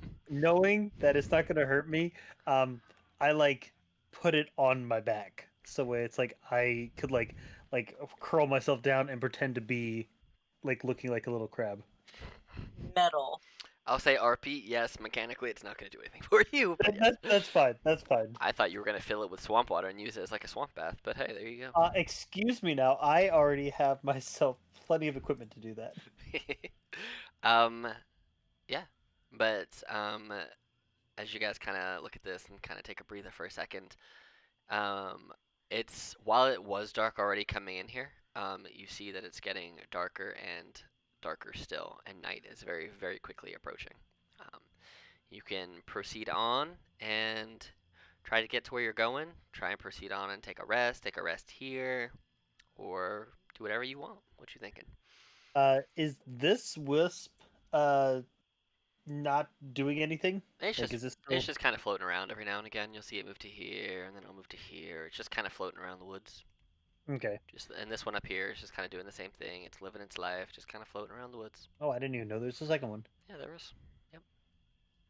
They're just floating around. As long as you don't like mess with them, they're just kind of floating. Every now and again, they'll disappear, and then he'll go like, boop, and then like appear over here and boop, and just kind of popping around, floating in these woods. Okay. I feel partially like the video game just told us that we should take a rest, but also like Deb doesn't need to, for the record. I don't know where everyone else is on rest. I know Lilith just healed up, but if we're discussing rest, Out of that's character, where I I mean, stand. Yeah. would it really be smart to rest near possibly a active bugbear? These are good facts. Hey, I was just giving you guys the opportunity if you want it. If you don't need it, that is 100% a-okay, and you can continue on with your plans. If we don't, I'm gonna use another health potion. You guys can always short rest too if you want. If you want to save resources and you just want to do it that way, that's also something Yeah, you let's can short totally do. rest. Because I think short rests are also very beneficial for all of you, pretty much, that would need it right now. So Keck will take a short rest. Short rest. So you guys all take a short rest. I need to refresh my page. It's getting a little bit McFunky and not doing what I want. Refresh. There we go. I found what I needed. Cool. All right. So you guys all take a short rest. You can roll hit dice and get your hit points back. That's not a problem. But let's also take a real life short rest and take like 10 minutes because I really gotta go to the bathroom. Alrighty. 10 Sounds good. minutes. 10 minutos. Oh, no Cool. sharks? We are back. Come No, we don't on. have any sharks here. Come on, man. But you guys take a short rest, and do you proceed up further into the woodsy swamp area? Let's. All right, cool. So you guys are traveling up this way. As you guys travel up this way, you find yourselves down here. All right, so as you guys get in here, you see that the light is still restrictive in that you can't see as far. There does seem to be a canopy here, as far as ceiling to the swamp goes. It's about 40 feet high. You can kind of see the sun rays and the beginnings of the moonlight start to kind of peer through a little bit, but you can't see a clear sky or anything because the canopy of this area is very high. You do see that there are a few ever-burning lamps just kind of floating around. The green lights that you'll see on your map are the green lights emanating from these lamps. So, and I don't actually know if any of you can see. Nope, you cannot see. You can see what you can see. So can I hold my rod of the pack keeper up as far as I can stretch it and just kind of look at the canopy? Do I see any webs or skittering things? Roll a perception check. Okie dokie. Gotta look up in a dungeon. That sucks. It's dark up there. Yeah, it is. You see what looks like the canopy of a swamp forest. Okay. Well, if something drops down on us, everybody, just remember, I tried. Yeah. So but this is like an enclosed. It has a canopy that's 40 feet high. You said. Yeah, there's bits and pieces where you can see like the setting sun rays coming through and some of the rising moon rays coming through. Like you can see bits and pieces out through here. It's not fully enclosed. There are patches. It's almost like a rainforest canopy, but not quite as thick and enclosed. There are patches that you can see through. But yeah, it's 40 feet up. That's how high most of these trees go.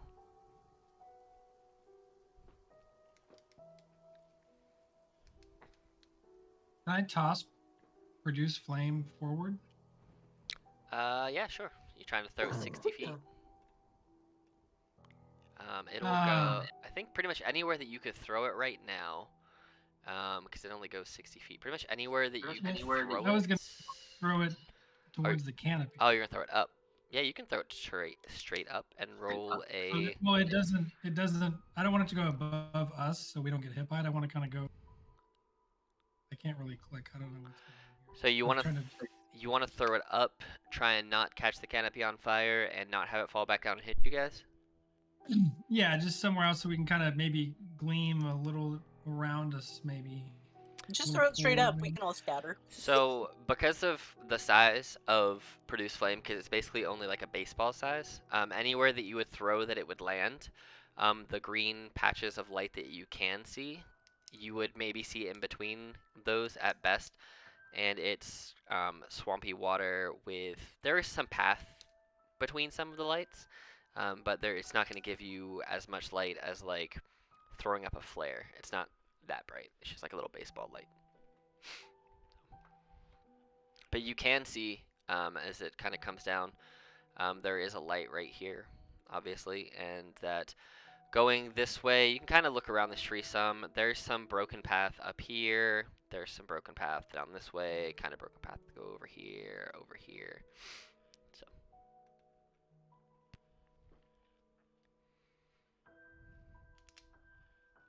And are these ever-burning torches like physical or like magical? If you know what I mean. Like, they look are they like something that we could grab or no? no. They look like they're like some smaller trees that have been enchanted with the continual flame spell. Okay. To just kind of glow like an ever-burning torch. And they glow green for swamp gas. The swamp gas itself is not poisonous, but I just wanted them to be green. Are you sure? It's I swamp could go gas breathe it flammable. and check. Oh, go for it. Go ahead and breathe the swamp gas a little. Let's see how many more diseases you can catch. Listen, I'm on a roll. I'm gonna go give it a sniff. Ah, I love this aesthetic. So good. As you Can I, yak a like, little bit. press to digitate like a fart noise as she smells it? Sure. Do that. For all the bullying in college that we remembered that that happened. We forgot that we made that up last time. We did. We absolutely did. Is that swamp gas flammable? No. It's basically, I say swamp gas more for like RP. It's more of just like the light is emanating to look like green swamp gas, but it's just green light in like the Yeah. regular swamp fogginess. It's not like a flammable gas that's gonna blow up in your face. It's not swamp gas, it's swamp fog. Yeah, it's smog. Miasma. It's swag, if you will. All right, get these technical terms out of here. All you weird smarty people. So I It's want to turn to fog the and party eternal and say, stench, yo. All right. Well, Keck is going to sort of like. All right, step right there, Keck. And what were you about to do, Leo? I was just gonna ask the party if we wanted to move, and if so, what direction did we think we wanted to go? Well, it looks like Keck took the initiative. Keck, what's your Well, we perception? have a map, right? You do have a map. Well, the map took you to here and basically said kind of follow it further in. So you're going in the right direction on the map. Yeah. What's your passive perception, Peck? Or Keck? 16, and I still have the dagger of warning. I did not throw that away yet. I don't know why you would. You see there's a strange piece of earth seemingly out of place around this tree, kind of like right where you are. Seemingly out Oh. of place a little bit. Can I roll a nature check to look at this little mound of dirt? You can roll an investigation check. Sure, I'll do that one too. 17. It looks like a pressure plate, Oh. kind of hidden in the dirt. Ah, It's Heck. just slightly off kilter. And you only Heck. really saw it because you're so low to the ground naturally. Keck had a lot of fun the last time he had traps and everything. So he immediately points it out. And oh god, do I try to kill myself again by... So I see that Keck points it out, and I motion for Keck to come back over, if that's okay for a second. And then I'd like to use mold earth and deposit earth on the pressure plate. Nice. Okay. Alright, so you do that. You put, I'm gonna draw a little square of where you put it. I'm just gonna say it's brown, and it's basically, you put it like right there. You should be able to see that brownness. Yes, so you put mold earth right there. And as you do that, 3 darts come out, and it would be, if they roll, which they should maybe one day roll, 3 darts will come out and shoot. Yeah, so the one would miss, but I will tell you that it would have been a 21 and a 14 would have landed, and they all just stick into this mud, and 3 darts. They seemingly, you don't see where they come from, but they all kind of come from 3 different directions because they all hit at different angles. But now that the plate has been engaged, you feel that that plate itself has been utilized and is no longer trapped. Nice. Okay, so all right. Well, now we That's know a what to look thing. for. Does anybody have really good? Would that be perception for the? Is that perception or investigation for the determining the plates? Depends how you want to do it. Who has really high perception or? I have shit perception, but I have good investigation. And I'm exactly the other way around. I have pretty good perception. It's not terrible. I'd also like to cast Mage Hand and just like start like not all around, but just like directly in front of where I'm walking. Would like to like 10 feet in front of me, just have the hand being like, whoop, whoop, whoop, whoop. Okay. Like Well. a minesweeper? That's Lilith thinks that's a really great idea, but she doesn't want you to see her copying you, so she's walking behind you doing the same thing. What And is if you your turn around and look, I am absolutely going to drop my mage hand. I So- mean, her perception is shit, so I don't know if she'd notice. So what is the walking order that you guys are maneuvering, since it sounds like you guys are starting to walk? All I know is that I'm behind Deb. Okay. Let's see. So I'm kind of good at both equally. So I feel like maybe I would be like side by side with whoever's taking lead if Deb's still sort of going in front. How much time would it take for us to get like from here to here to here? About a minute. Much. You're all gonna see him. He looks like he's starting to sweat a lot. Currently all the neurons in his brain are firing. Is he not used to that? I don't believe he is. He Okay. he has an 8 intelligence. Okay. Much is going to tap his shoes and start to fly. Ooh. Whoa! How high off the ground do you wish to be? Or are you just flying and then landing? 5 feet. 5 feet? Okay. So we're gonna do What? this You learned green a new spell! 5. So you want to end up over where you said you were going? He's just gonna stay with the party, but Okay. he's gonna be flying, so it's like, yeah, he can't step on a pressure plate if the pressure plate can't touch his feet. That's true. That's smart.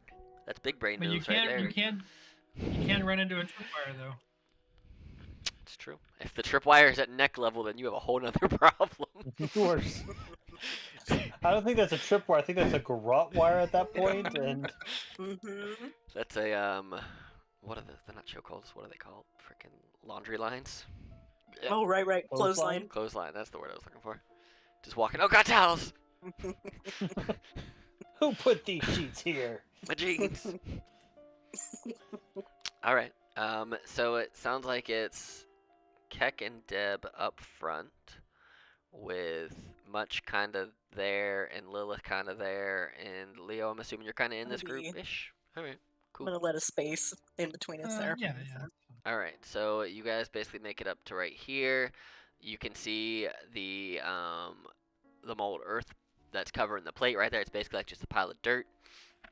And where are you guys headed next? You going towards this light? You going towards this light? You going up this way? Over this way? Where are you guys thinking? Well, the lights seem to be heading kind of here-ish, right? Yeah, I'd say maybe up towards this one. Okay. Yeah. So you guys maneuver over towards this light right there. Oh wait, I grabbed the dirt pile too. Whoops. Get back over here, dirt. No. I'm gonna put it on the map layer so the dirt is stuck there now. I did not mean to grab the dirt. Poor dirt just Keeping- wanted to make some friends. Yeah. I'm keeping my eyes peeled for more of those dirt mounds. Okay. You You mean guys pressure can, plates? yeah, you guys can Right. keep your eyes peeled. Are you looking for pressure plates in particular? Mm-hmm. Okay. So my passive investigation is 16 also. Dang. Okay. Rogues do a few things good, okay? Mm-hmm. All right. So, with your passive investigation, you do not see any what look to be pressure plate traps around here.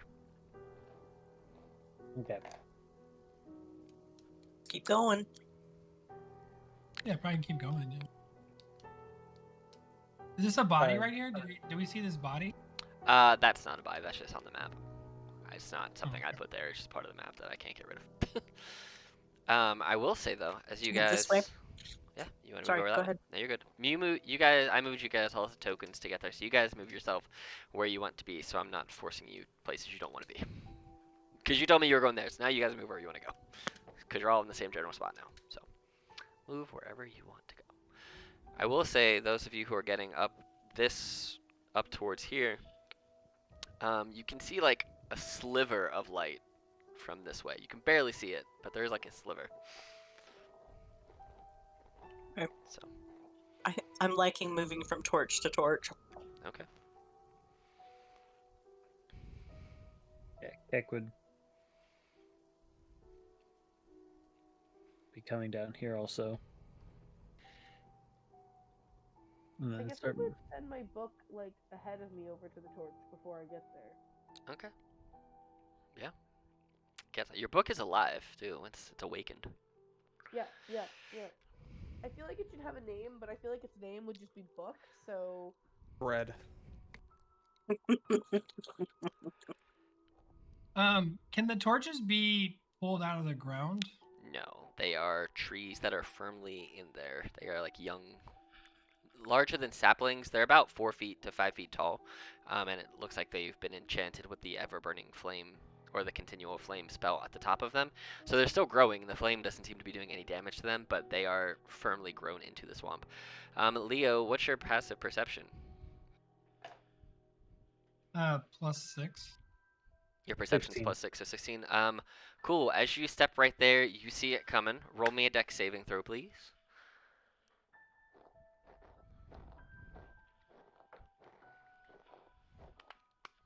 15 plus 2.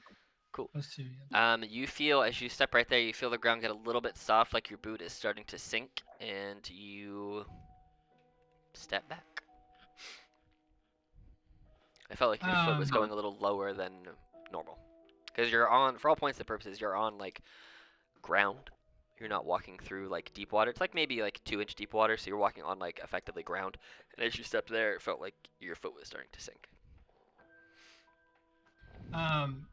Can I grab a large rock with mold earth and drop it on the ground right there? Sure. You drop a rock and Can I move before you do that?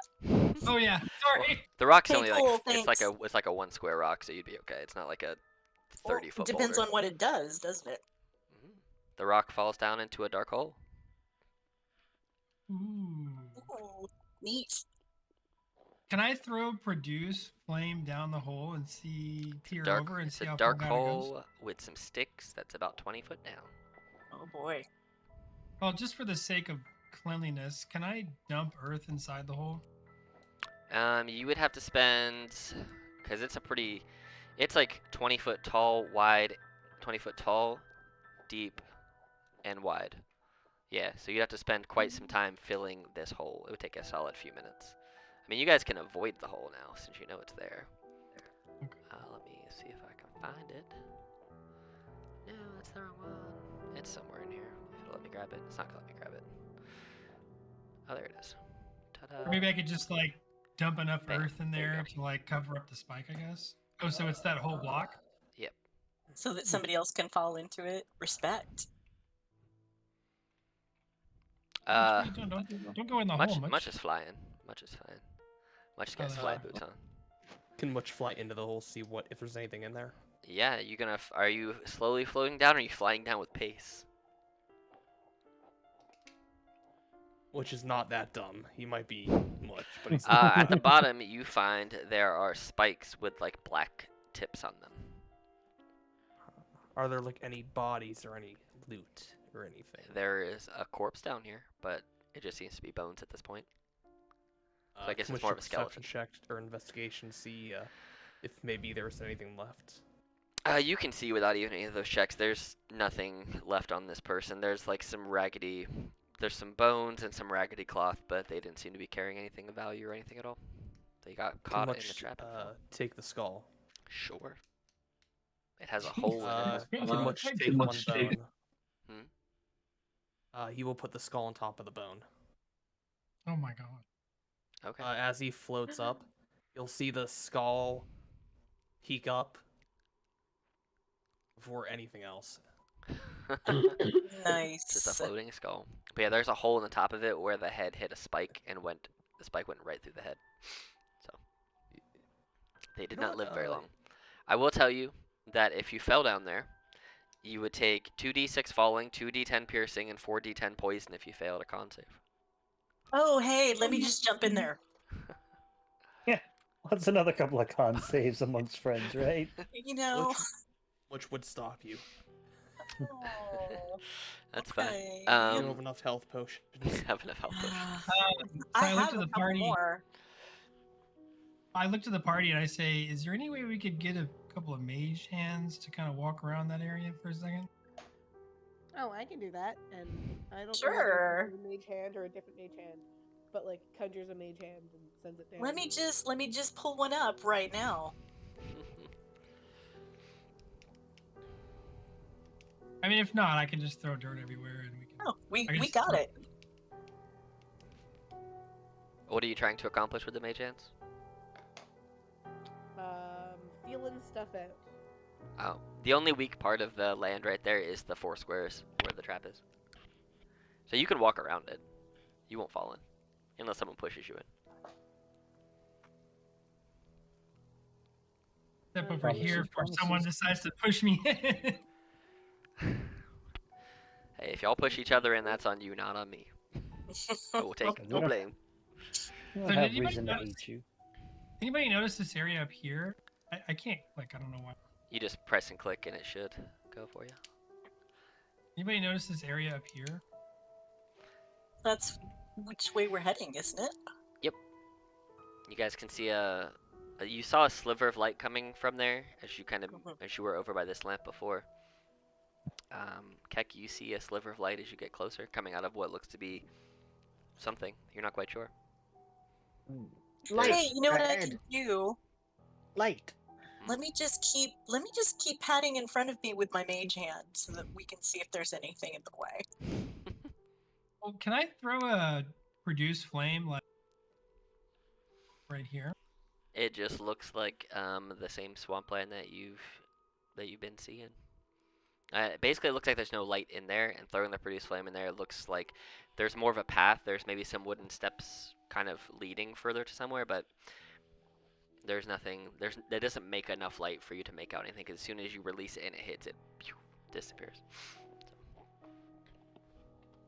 So it's like sucking out the light or something, or what? No, the produce flame just doesn't last that long. As soon as you throw it and it hits its target, it disappears. So it gets in there, and you see the water and the ground and some wooden slats on the ground, kind of like making a path, but it doesn't go and show you the shape of anything. It kind of hits what looks to be more tree roots and a big dark shape. So I looked at the party and I'm like, hey, so this is probably a point of interest. Does anybody have any ideas on what we can do here? Walk Can I forward? Yeah, Yep. can I start by sending my book into that area? You can. Can you see through your book? I can communicate telepath. One sec. I don't really understand it.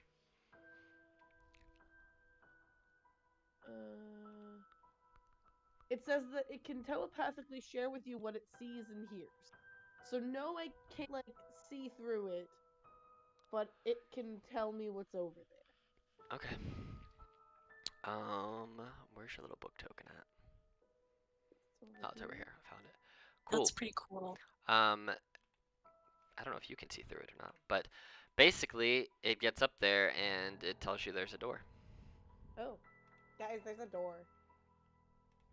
Oh. Well, let's go. I want to meet this person. You know what? Me too. I never thought we would have had anything in common. Yeah, like not at all. I really feel like their aesthetic is a lot more mine than yours. It's still dark here, but those of you with dark vision and those of you who have light, you can see that there is a very thick door that is closed, with some light slivers popping through like the cracks in the wood paneling, which is why you can see bits of light here and there. But yeah. So as you try the door, it is in fact locked. Lilith is gonna pound on the door. Hello? Hey, is there a mad scientist guy in there? You pound on the door and you hear creaking, but you get no verbal response or acknowledgement of your knocking. Much would look to Lilith and ask, you want Much to cast Shatter? let's give it maybe another minute. Let me try again. So she pounds on the door, like with her fist, not just knock, knock, knock, but bam, bam, bam. Okay, sorry, brilliant, innovative, ahead of your time magician. Is there someone like that in there? You hear nothing in response, and as you try to open the door, it is still locked. Can Okay. can I check the door for traps? Yes, yes you can. Investigation. Yep. Oh, Doesn't seem to be trapped.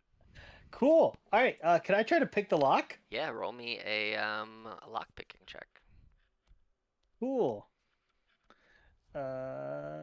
guidance. Oh yeah, I'll do guidance on him. Cool. I just Okay. did, but okay. Oh, I didn't know. Oh, you had did. I'm knowledge. sorry. I didn't know you had guidance. I'm sorry. Yeah. I'm just gonna roll a stealth check because it's something that I'm proficient in with or expertise in. So. Oh, you can Is that click it okay? from your inventory if you have Thieves' Tools in your inventory. Oh, that's right. I couldn't remember where to do it from. Inventory. There they And are. then you'll use Dex, and then your Yep. expertise, and then you have a D4 for whatever you roll on top of that. That's strength, expertise, and then I'll roll a d4 after this. I don't know if I Oh, need yes. the d4. Dude, I just want to see what you get. A 33. 3. 33? As you are picking around, you kind of slide your hand in there. Before you even get your lock-picking tools in there, you realize all you have to do is jiggle the handle a certain way. It unlocks, and you open the door. Okay, this is more like it. See, this is what I actually wanted my dorm room to look like. My roommate was not into it. Heck will go in first since he just opened the door and then just sort of jiggled open. As you jiggle the door open, it smells like an enclosed, gross lab in here. And you can see that there are dead animal parts, bones, chemical smells, agents, like chemical reagents kind of strewn all about the room. Everything here is very unkept and untidy. You see multiple piles of human and animal skeletons. You see a corpse of a person right here who looks to be about a middle-aged man. You see that this room looks to be the remnants of a laboratory. There's Deb, you know from being in science labs before, they have all of their coasters and all of their other science equipment. You see that this place looks like something ran rampant through here, almost like a bear or something equivalent in size, just like ran through this place and just tore it to shreds. You see the man on the floor is wearing like alchemical robes with different like burns on them from when you could see that he was likely mixing up some stuff that maybe exploded and burnt some holes into his clothing. You also see that as you kind of look closer at this body and turn it from its face down to its back, that it doesn't have a face or the whole front of his skull. It seems to have been caved in and ripped apart by some like looks like something with a beak and with talons. Seem to have ripped at his skull and shredded at his chest. You see looking down his neck that a lot of the blood vessels seem to have burst and his veins are very wide and full, what looks like when someone is strangled, and you can see that his ribs and his abdomen looks like it's been crushed. And as you kind of turn his body over, you see that there is a pretty well destroyed journal under him, but it's half open. I want the journal. Like I don't even yeah. question the logic of grabbing random gross half destroyed journals. I want it. As you grab it, a lot of the pages fall out as the binding has been basically destroyed. The pages have been, looks like they've been just ripped apart as he's fallen. They're bled through. They're illegible. But on one of the pages, toward about 3/4 of the way through the book, you see there is some hurried writing. It says, "I've made a mistake, combining magical essence with birds, snakes," and it just kind of trails off. And you see that it's blurred, as if something had hurried him away from the writing, and then it kind of turns into just a bloody mess of this well, human remains in front of you on the floor. And Well, I this is a look. and I roll. I'll roll one, and then if no one wants to do another one, I'd like to roll two different checks. Can I roll an investigation on the body to see if there's anything else on it, and then either probably a nature check to investigate the wounds to see if like I can identify what kind of creature specifically might have made it. Like, does it look like one creature? Does it look like, multiple creatures attacked him simultaneously? That sort of thing. Can I give guidance on that? Sure. I'll say that you can do it all as one check as medicine. Oh, okay. Uh, nope. You see the wounds, but you Wait. A 6. You Yay! still see that it looks like something pecked at his head, something clawed at his chest, and something crushed his abdomen and neck. But you can't make out specifically what the bestial quality may or may not be. I love that I literally went from a nat 20 to a nat 1 on back-to-back rolls. Mhm. Can I The look woman around and took see if there's damage. any, I don't know, like lab equipment left? Maybe any bottles, any potions, any just weird liquid? Can I assist with that? Sure. One of you can roll me an investigation check. I will defer to Deb. And, Defer to the wizard. the wizard who probably knows more about this lab shit than me. And I'm gonna say that and give you guidance. Yeah, you probably know You more get about this lab advantage shit. and guidance because she's assisting you. I don't know, but I mean, it could be a. And roll a d4 and see what you get. A 25. Mhm. I'd like Um, to check for science, please. Yeah, as you're kind of looking through, like you're moving a lot of the remnants of this destroyed lab out of the way, you do find kind of under the bed, there is a small chest, like a small, Of science? for science. Of science? No, inside, under his bed. But a chest of science, for sure. Inside you do find, maybe, if it ever wants to roll the dice. Never shows me. It's rude. Did it show you that d4 I rolled? Nope. Oh, No. well, maybe it will once I reload my roll. Maybe if you open it, the chest will blind you. I mean, maybe. Blinded And forever. I will be blinded by science. Yes. Blinded by This is why we are friends. science. Alright, I'm gonna Maybe try it's this. this lab assistant in a scientific 4. clinic. You find yourself 4 normal healing potions. Oh, nice. So, but you also find in that same chest just like one piece of paper that looks to be like a throwaway thought almost, but they kind of put it away just in case. And on this paper, all it says is, I wonder what would happen if I infuse the essence of the living into my creatures to give them additional power. That's it. Man, why you gotta go do stuff like that? I didn't do nothing. Not you. Oh. The dead guy.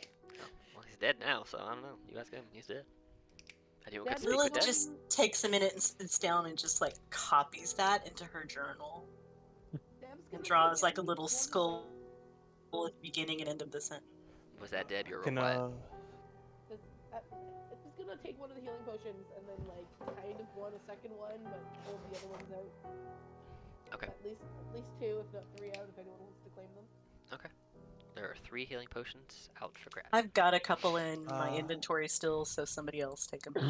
Could much get one of them at least if you don't mind. There you go. So there are 2 more.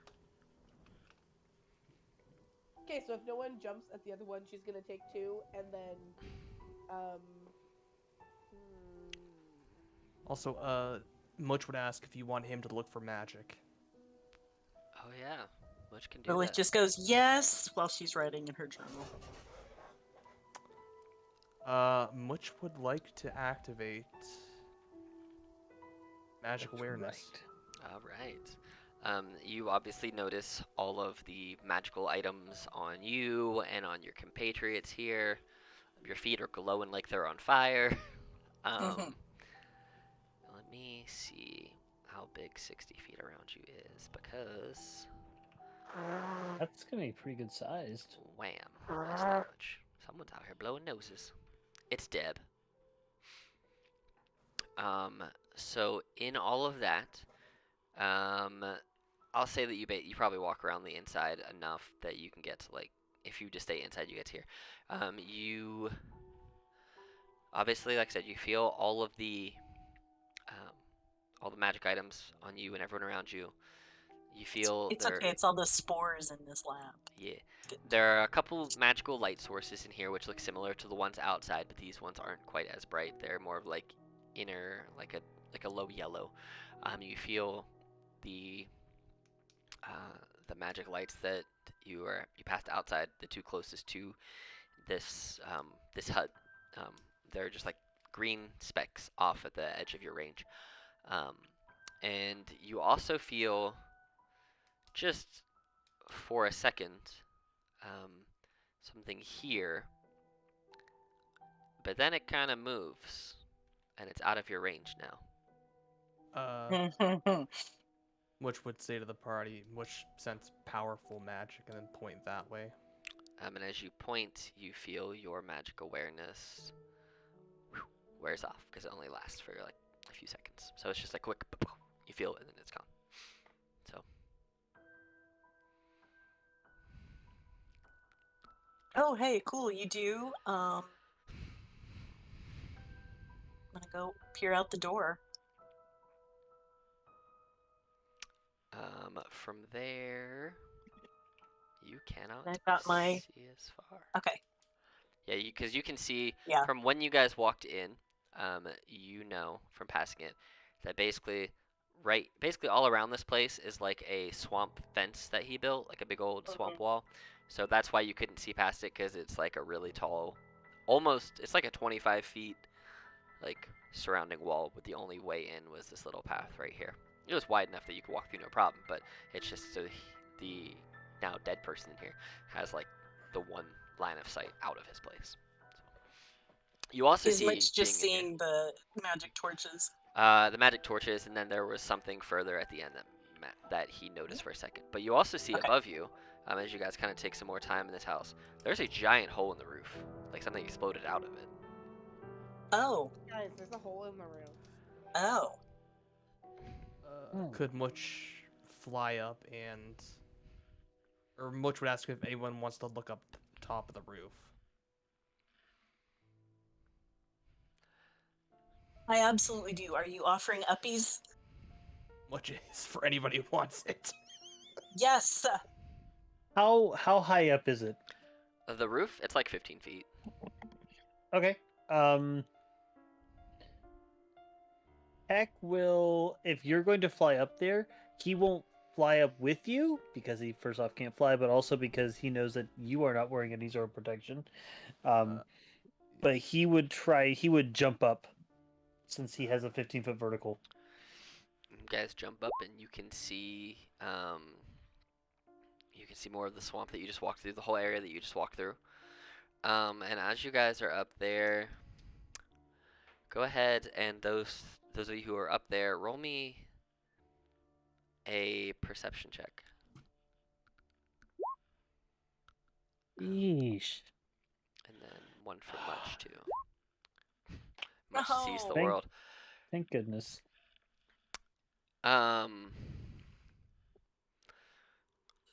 You see, kind of off in the distance a little bit, that water over this way is kind of rippling, and water over this way looks like it's slowing down from rippling. Like whatever you felt that was over here seemed to have left the water, and that's why the water is calming down. And it seems like this over here, it's starting to slow its ripple down as well. And roll me an insight check, Much. Oh no. You got this, buddy. Guidance. Thank you. Oh no. Roll me a d4. 8, something feels weird, but you're also in this spooky swamp with a dead guy and made weird stuff. Being up here just kind of uncomfortable. Which would just say something not feel right, and point towards where he saw the water. I think I'm gonna step somewhere about here. I'm gonna kind of try to pass through a little bit to this choke point. Across the Well, backside here. like over here. Because I this was is where trying you to okay. This see- is where you came through. This is just the walkway into the out to where you were and into the house area. It's like the path. It's the only way in and out, really. Unless you fly out the roof, but you know, most people aren't Put flying out the myself roof. right here because I'm on the edge of the hole on the roof. Okay. I'm gonna right here cast mold earth and make this difficult terrain. Ooh. Okay, it'll make it difficult terrain for all of you as well. And then if anybody wants to go through there, by all means, let me know and I'll drop it. But that's a choke point, I think, right there. So I'm gonna make that difficult to move through until we figure out a plan. It's good. I like it. Trying to step back a little bit. So what do you guys want to do? Heck doesn't see anything out there, did he? With that. With a 12, no. You saw the lights that, like the ever burning, continual burning lights. You saw those because those are continuously burning. But you didn't see the stuff that Much saw because you were in motion, whereas Much was kind of floating there, so you were going up and coming back down. So you just got a quick glimpse of it, but Much was able to focus for a second. So, but yeah, but no, you just saw the lights, but that's it. Okay. Much, can you give me a little boost up around here somewhere so I can get some vision? Yeah, Much will hold on to Lilith with one arm and Leo the other arm, and also. I'm gonna use guidance. Much.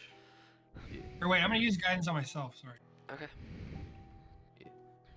Also, if needed, he'd hold out his axe and point to Keck on top, and then on top of the axe, like the flat side. Like Iron Man, just like lift everyone up or something. I can stand on the roof. It's fine. Once I'll you just get say- once you get us up there. Yeah. Oh yeah, fly us up to the roof. There you go. Fly us up to the roof. You're Yeah, all gonna Keck fly up would've- onto the roof.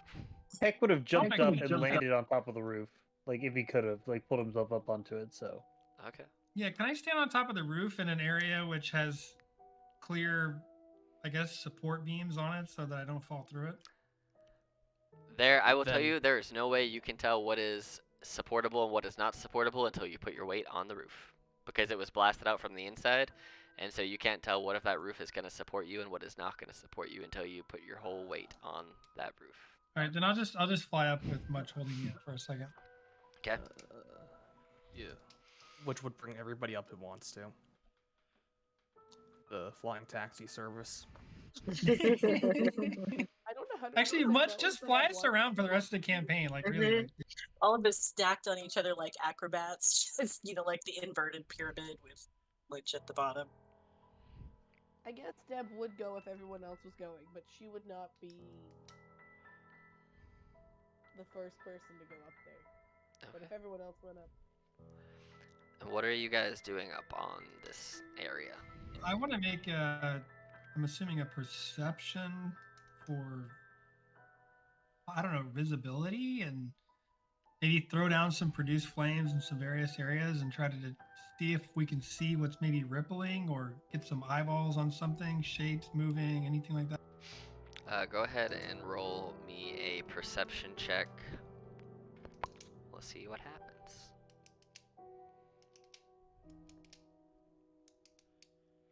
So +4, +6, 10. Still looks like just the water and the swamp regions. That's a Nothing, really bad roll. nothing sorry, guys. nothing in particular is grabbing your attention. Anybody else want to take a peek? Yeah, I'll take a peek. Heck's gonna drop back down and then sort of come out through the front, and then is there like any brush or anything nearby? Inside here, it is all enclosed. This area, like this, is bar where the mold earth is right there. Mm-hmm. This is all basically enclosed around. He built like a natural wall cave, like defense system around his house, like a big old fence, about 20 feet high, just so nothing could just sneak in on him. Okay. And Lilith, did you roll a 23, Lilith? I did. Let's see. Oh, you're in there. So you still you still have the depressed vision of 30 feet, so Yeah. you can see out to about where the lights are and a few feet further. So you can see maybe to about like here. Well, you probably can't see on that, but you can see about there. You don't see any water moving or anything rippling. Everything seems to just be swampy.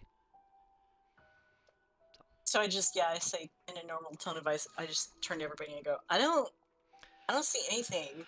I mean, you know that stuff lives out here. You've fought some Yeah. stuff that lives out here, so it could have been random swamp critters. It could have been frogs. It could have been snakes. It could have been a tree It's your branch crab. settling. Gators. Could have been gators. It's your crab daddy. It's your crab daddies.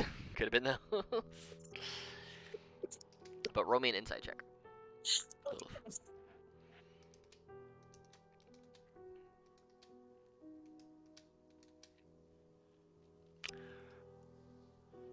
You hear kind of way off in the distance, like not immediately close to you, but further out where you can't see, further out past your line of sight, some rustling up in the canopy.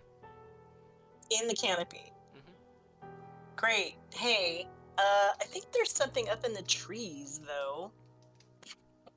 I mean, we are in a swamp and stuff, so maybe that's not anything out of the ordinary, but this swamp does seem to have some ecosystem problems. While you're telling them about that, Keck, what were you trying to do down at the... Well, I turn to the front door? party and I say, well, what is it we're here to do? What is the quest? The quest was to find this scientist, wasn't it? And to kill stuff. Stop monsters. You guys And it- think and it we should Kind move of out? looks like a monster got at our friend down there. So we should probably go find something with big old claws. All right, I'm game. You guys ready to roll? Yeah.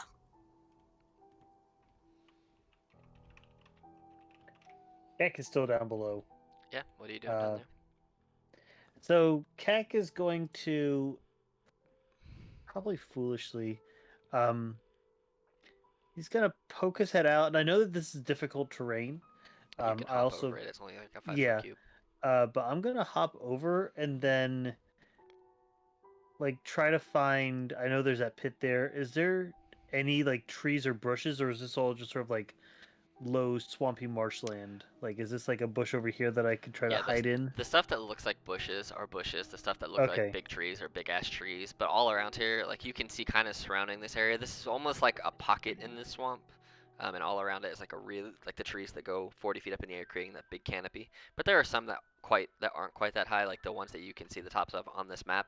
Those are like 25, 30 feet high, and bushes and stuff like that. Okay, so I know you said thematically it wouldn't do anything, but I'm still gonna do it. I'm going to take the top half of the crab shell and put it on my back and sort of like use my hands to like sort of suction cup on the inside and pull it down over me, and then stealth and sort of like just sort of be looking out to see if I see anything, any movement that I might be able to alert my friends to, or see what's making this, I haven't seen anything, but I've heard that people have seen, water movement and stuff. I see a crab and I eldritch blast it. Twice. I'm kidding. Should I roll stealth or? No, but roll me a perception or an insight check. It's definitely gonna be perception then. Ooh, Finally. Finally. You taste a poison in the air that's not yours. Because frogs' noses, fun fact, are at the roof of their mouth. You smell and taste a poisonous set of spores that are not yours. And as you kind of look around a little bit, you see what looks like some plant life kind of... Oh, wrong button. Right here, you see a quick shuffling, and then you see and hear a plop in the water. Just a big, like a splash. Just... It doesn't seem to notice you, but you taste spores that aren't yours, and then after a couple of seconds, the spore cloud just vanishes. Or it, should I say, not so much vanishes, but it dissipates. Dissipates? Yep. Gotcha.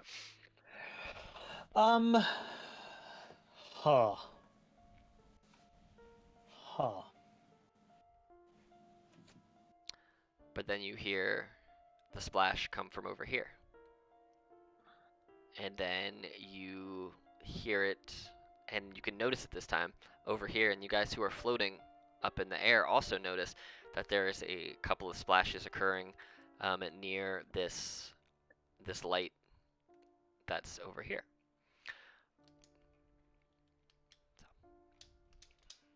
And we still haven't like actually seen anything yet, have we? Correct. You can taste that there were spores, and they don't taste like the same spores that the crabs had. They taste different. Because everything, things that have their own sense of poison and spores for protection have their own unique aura and taste and smell that go with them to kind of ward off things for a different kind of way. So it tastes different and smells different. And you guys can hear these splashes now. You don't see anything other than splashes in the water. And obviously you don't smell anything. You're way too far away for that. But Keck, you see it and you smelled it. And the rest of you who are up in the air can also see that there were splashes over here. And as you kind of stare, you see the ripples are very quick, and they slowly kind of fade as the waters seem to calm again. Keck is going to... It's going to take forever. Keck is going to... Can I stealth and then half move to like just sort of like try to get out more to actually see if I can see what this thing is? You're trying to see what the thing was that was moving and jumped in the water? Yeah, like, so I know that it's not over here now, but I know it's moving around. So I want to try to stealth and then move more towards the center of this area, so I might be closer the next time it passes by. I mean, as a rogue, you can effectively move 3 times in a turn, and half move for you is 45 feet, so... Yeah, half move for me is only, I only have 25 feet because I'm small. So 75, okay. So half 75, is so I 75, get so 30. So So we'll say 35, because Okay. it's more than half. Oh, true. Yeah, you can get 35 feet basically as being sneaky. Just roll me a stealth check. Oh, Yeah, thank goodness. you're fine. Okay. We're gonna put this little stealth marker on you. Ooh, no, come back! You ran away before I could stealth you. Bang. Sorry. So you basically get 35 feet of stealthy movement. And you're a frog, and you're basically a little crab shell moving. Exactly. Like that's A sort of little how like, hermit crab. Yeah. Little hermit crab. if anyone can see this, so I'm gonna just go to right here. Cool. All right, you're out there. Deb, what are you doing? You've been hanging out in the bottom of this house for a minute. I feel like I was just hanging out with the science. Okay. The science. With the science. With the science. Roll me a We're getting straight. kinda serious. Roll me a straight Arcana check again. I guess there's no straight Arcana. It's just Arcana. You're hanging out with the science, man. You're hanging out with the science.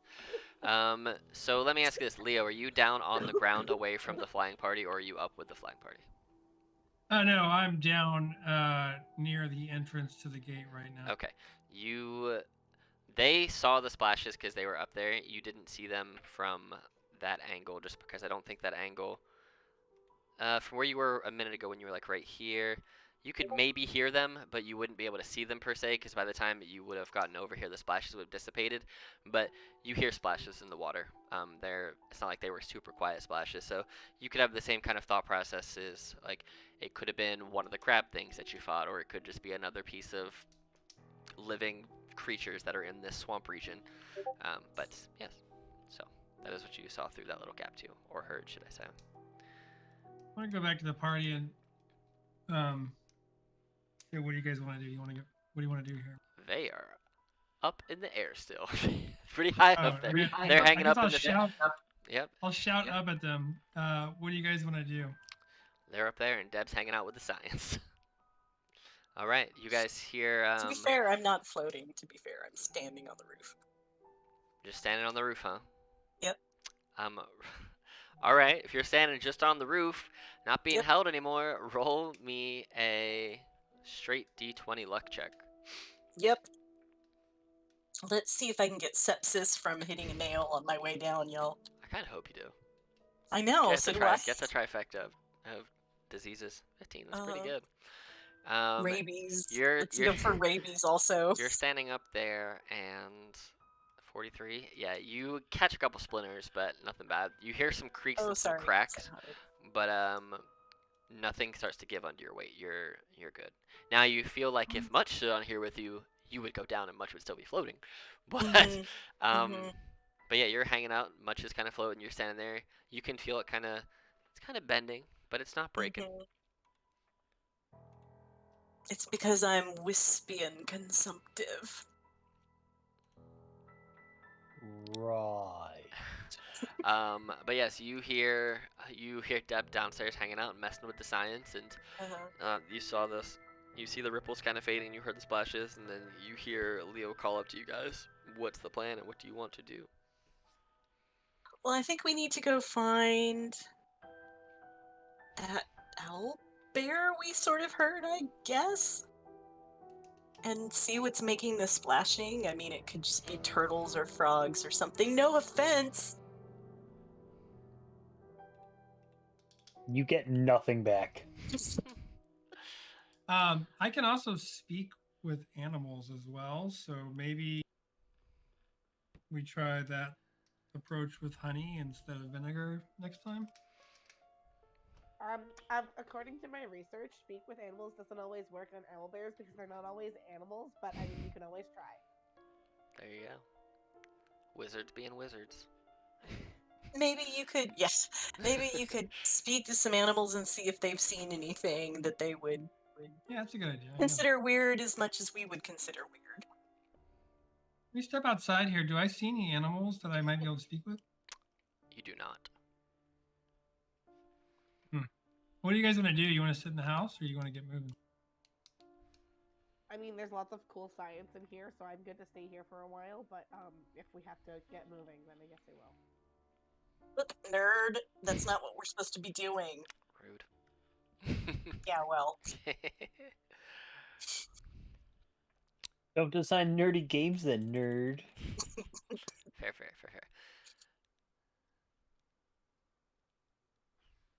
Deb has heard this multiple times from Lilith, but Yeah. looks a little sad, you know. What's everyone's passive perception again? 16? Not good. Mine is crap. I think mine's 10. Oh, 14. Not terrible. Oh, it's 11. It was a lot higher than I thought it was. Okay. What What about? is it? So if I have a +6, what do you add to It's that? 16. It's 10 plus. Your passives are 10 plus whatever you have in the skill. So your passive athletic score would be 10 plus whatever your athletics is, or minus depending on what it says. Gotcha. I got So a 16. 16, and then Much. What is your passive perception or your perception? Much? 14. Okay. You all hear it. There is a giant crack in this tree over here, and you see like this golden radiant glow for a second, Grandma? and then the glow fades, and the crack continues for a few more seconds, but then nothing happens.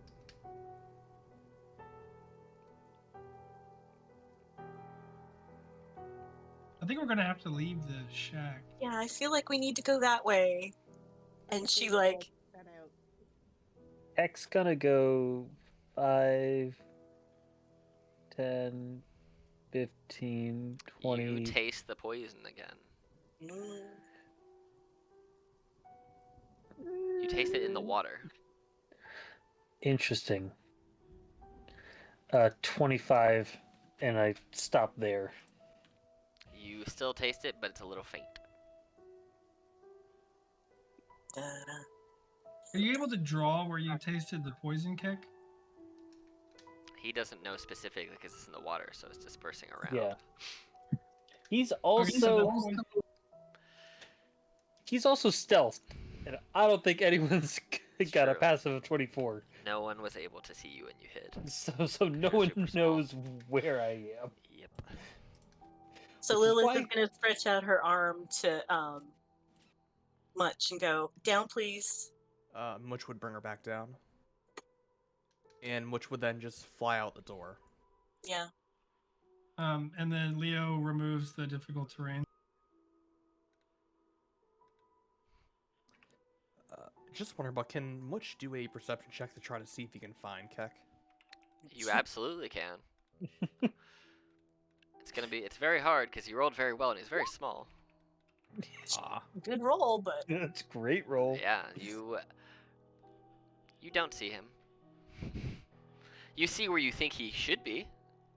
You're like, well, where would a frogman be? Then you look around and you're like, oh, we're in a swamp, literally everywhere. I don't know for sure. Are you still flying or are you touching the ground? I'm like 5 feet above the ground. Okay, cool. let's go. Everybody roll me insight checks. That's outside of this like fenced in area. So once you guys get out here towards this trap that Is you're it not going to insight or step in. perception? Insight. Insight. We should not have left the. Yes. Wow, Much. 19. Dang. Everybody except for Deb. This place feels even more off than it did a few minutes ago. She is organizing her stupid notes. For science. And as you guys kind of look around, and you're kind of getting this feeling that something's off, and that you're being watched, you hear the giant crack of the tree once more. And as you look over towards this tree, you see skittering down a large 8-legged creature Oh, good. with the wings of a bat, the head of a vulture, and the tail of a giant lizard snake whose body is a conglomeration of all of them. And you see crawling across the water with wings expanded coming towards you this monstrosity, which looks like this. I need Guys, this is everybody gross. to roll me initiative, as it is not happy that you are in its house. Just out of curiosity, before combat starts, can Much do Oh one my really quick thing? gosh. What did you want to do? Could I use my what's it called?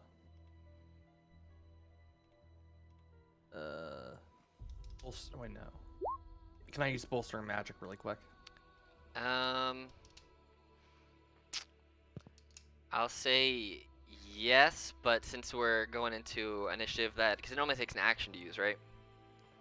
We'll say that it would take your bonus action, since you're getting surprised by Yeah, this and guy. I You're not was trying to surprised, but talk surprised. to him. I will tell you this thing you won't be able to talk to because it does not fall under any type of beast. It is a monstrosity.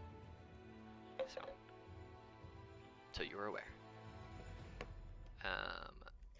What did you roll for initiative, Leo? 12 plus 2. It is 14. Cool. Alright. So as that thing appears, you see the water also move, Keck, and you see this thing pop its head out. Bloop. And just because this thing's name is hilarious, it's a veggie pygmy. Awesome. Cool. Are you okay with killing those, Leo? It's a vegetable. Decent.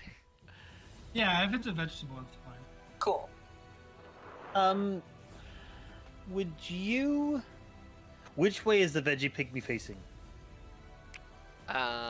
We'll say that he is facing towards the party. Okay. Does it seem like this might be a roll, and if so, I won't do it. But does it seem like he's hostile towards us, or the creature that is scurrying out? Both. Both. Interesting. Okay. Well, Keck's gonna go after the much larger threat.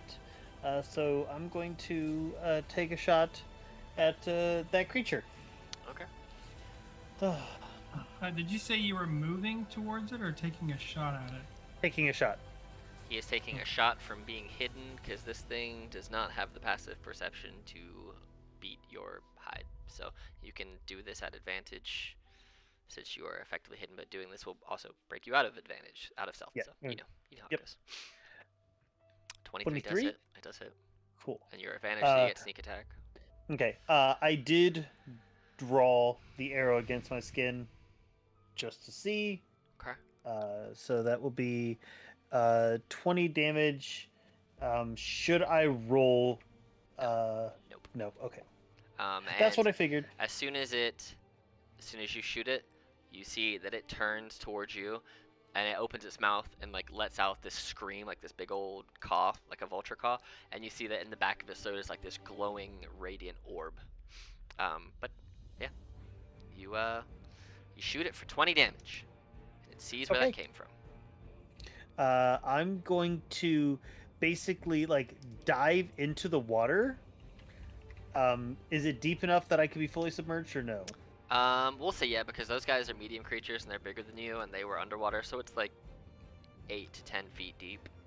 Okay, so I dive in, go 5, 10, and then like come back up and stealth over here. Okay, roll me a stealth check.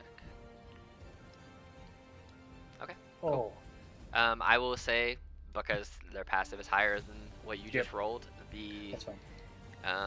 you don't see, like, the plant thing here saw you, and then it seems to have lost track of you, but the big bird, spider, snake, bat monster, chimera, sees you, so. Okay. But yeah, Much, it is your turn.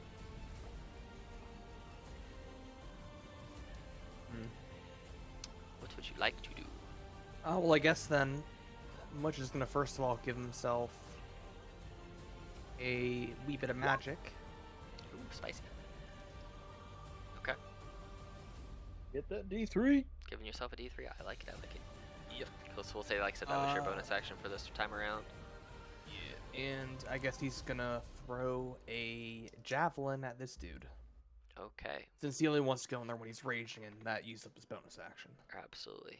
You have. He will recklessly. Wait, Okay. can he recklessly throw a javelin? Yeah, it's an attack. I I'll will say yes. I'm sorry. I'll say yeah. Go That's for it. it. Nice. Recklessly throwing the javelin. Or in other words, magic missile. 19 does hit, and you have 2 javelins if you wish to throw 2. I would assume you have more than one. For 10 piercing damage, okay? And then, And can he actually throw a hand axe? absolutely. It's still at advantage. Then you throw a javelin, and you try and take an axe and throw it through his wings, but he kind of like wraps himself with his wings, and the axe goes I around. just want to say though, what are the chances of literally getting 2 rolls the same number each? Pretty low. Is that your turn? Yeah, that's all I got. All right, Leo, it is your turn. I'm gonna put a little dot on you just so I remember that you have. This is like this orange dot is your like D3 bonus. So basically, what we'll do is just roll a D6 unless you want to roll a D3 in there, and 1 to 2 would be 1, 3 to 4 would be 2, and 5 to 6 would be 3. Oh, actually, should I roll a d3 for the javelin? No, it's not gonna matter because you can't drag yourself up to a crit, and with natural ones you'll miss anyway. So You beat No, I me by meant like for 1 the, second, Jeb. 19. you hit him with a 19. Yeah. So the 3 wouldn't do anything because you already hit him. Oh, got it. Yeah, my you bad. can't take it up into a crit because you already hit him with a. If you had missed, Yeah, yeah. my then I bad, would my say bad. yeah, but it's not gonna matter with the ones anyway too. So there you go. All right, Leo, what would you wish to do? Quick question. So, You mentioned that these two, what are looks like enemies, they are not with each other. Or what was the comment you made about these? I don't think I did. They're both just in the swamp. They don't necessarily look like they're working with or against each other, but they're both not happy that you guys are in their swamp and attacking you guys. Because you're there. Get out of my swamp. I can't do a Shrek voice, but you know.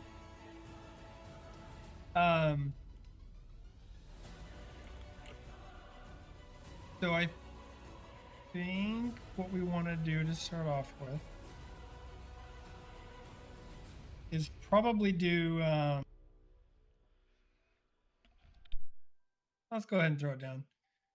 Let's throw down some spike growth with a radius directly on this guy right here. That guy? Okay. And what is the radius of spike growth? 20-foot radius, so it should be like a big fat square. It's a square. Cool. Or maybe whatever will hit the radius without hitting Keck. I don't want to It's a 20 slam foot Keck for circle. anything. Let me grab. Your passive is high enough that he would know where I am. That's true. I'm just gonna grab. I don't know. I'm gonna grab this will-o-wisp just as having a token. I'm gonna turn off his light though, because his light doesn't actually matter.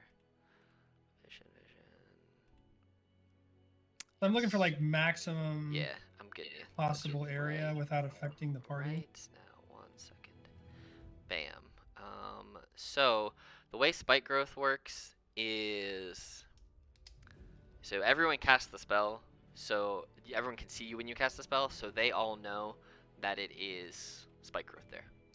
So as long as, specifically per the wording of the spell, any creature that cannot see the area at the time the spell is cast must make a perception check against your spell save to recognize it as hazardous. So everybody, including the enemy, knows that it's a hazardous area, but that does not take away the fact that it is in fact a hazardous area. So you guys should all be able to see that yellow circle, right? Yeah. Okay, cool. Yep. That's the spike growth. So that I'm assuming does not hit Keck. So am I able to speak to Keck as I'm kind of doing all this? Yeah. So I say, Keck, remember that right here in this area there is a pit, and we now have spiked growth in this entire area here. Just kind of an FYI. I point that out to the party as well, that this area right here is super deadly, and that this area right here is I also thought you guys deadly. filled in that pit. What's that? I thought you guys filled in Oh that no, pit. you told us it wasn't. You told us it would take a long time. Well, you could and cover all the that spikes stuff. with it, so if you fell in, you would just be falling like 15 feet. You wouldn't take the spike poison damage. Did we- I assumed you put did we enough dirt in assume- there to cover the spiky poison spikes. Yeah, somebody said they were still going to cover the spikes. I don't remember. Yeah, who it basically, was. the spikes got covered. The hole is there. It's 15 feet deep. But if you fall, it's just falling damage. It's not poison death damage. So, just don't fall in a hole. Or jump in a hole. Whatever. But there's no spiky death down there. It's just a hole. Whatever you want. So, whatever you're feeling like. Don't let me stop you. Don't let your memes be memes. All right. Do you wish to move anywhere on your turn? Or is that your turn? Yeah, I think. I guess my question is around this wall area here. Is this considered cover if I move behind it?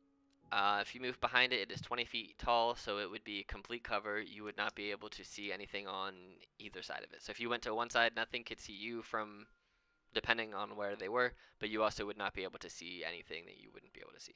So for example, just so you can see, like if you move to here, you can only see what you can see, and the same thing that enemies or nobody else could see you over there. So Gotcha. it So should be if I blocked move off. So yeah. to, say, here. Yep. Would I be able to get cover for? It would depend on the angle that the enemy is attacking you, so potentially yes. It just depends on where they're attacking you from and if they are attacking you from there. So Yeah, I was wondering that too about that yeah, it's just dependent. particular area. Yeah, Yeah. it's just dependent on the angle at which attacks come from. So, but that based on that space there, you can only have one person sitting in the gap. So if you want to push past the gap or sneak past them, go around there, you can 100% do that, but only one person can sit in the actual gap to end their turn. Got it. So, cool. Is that the end of your turn? I'm thinking. So that was our action. And what did you say he had something in his hand? I see an icon there. I don't know what. I did not say anything about what he's holding or not holding. You don't know. Because he looks like a plant. A live plant. If I move here, am I in cover from both enemies? As far as you would be aware, if you can't see them, then you would assume that they cannot see you. Okay, so they could move and then, okay. 100% yes.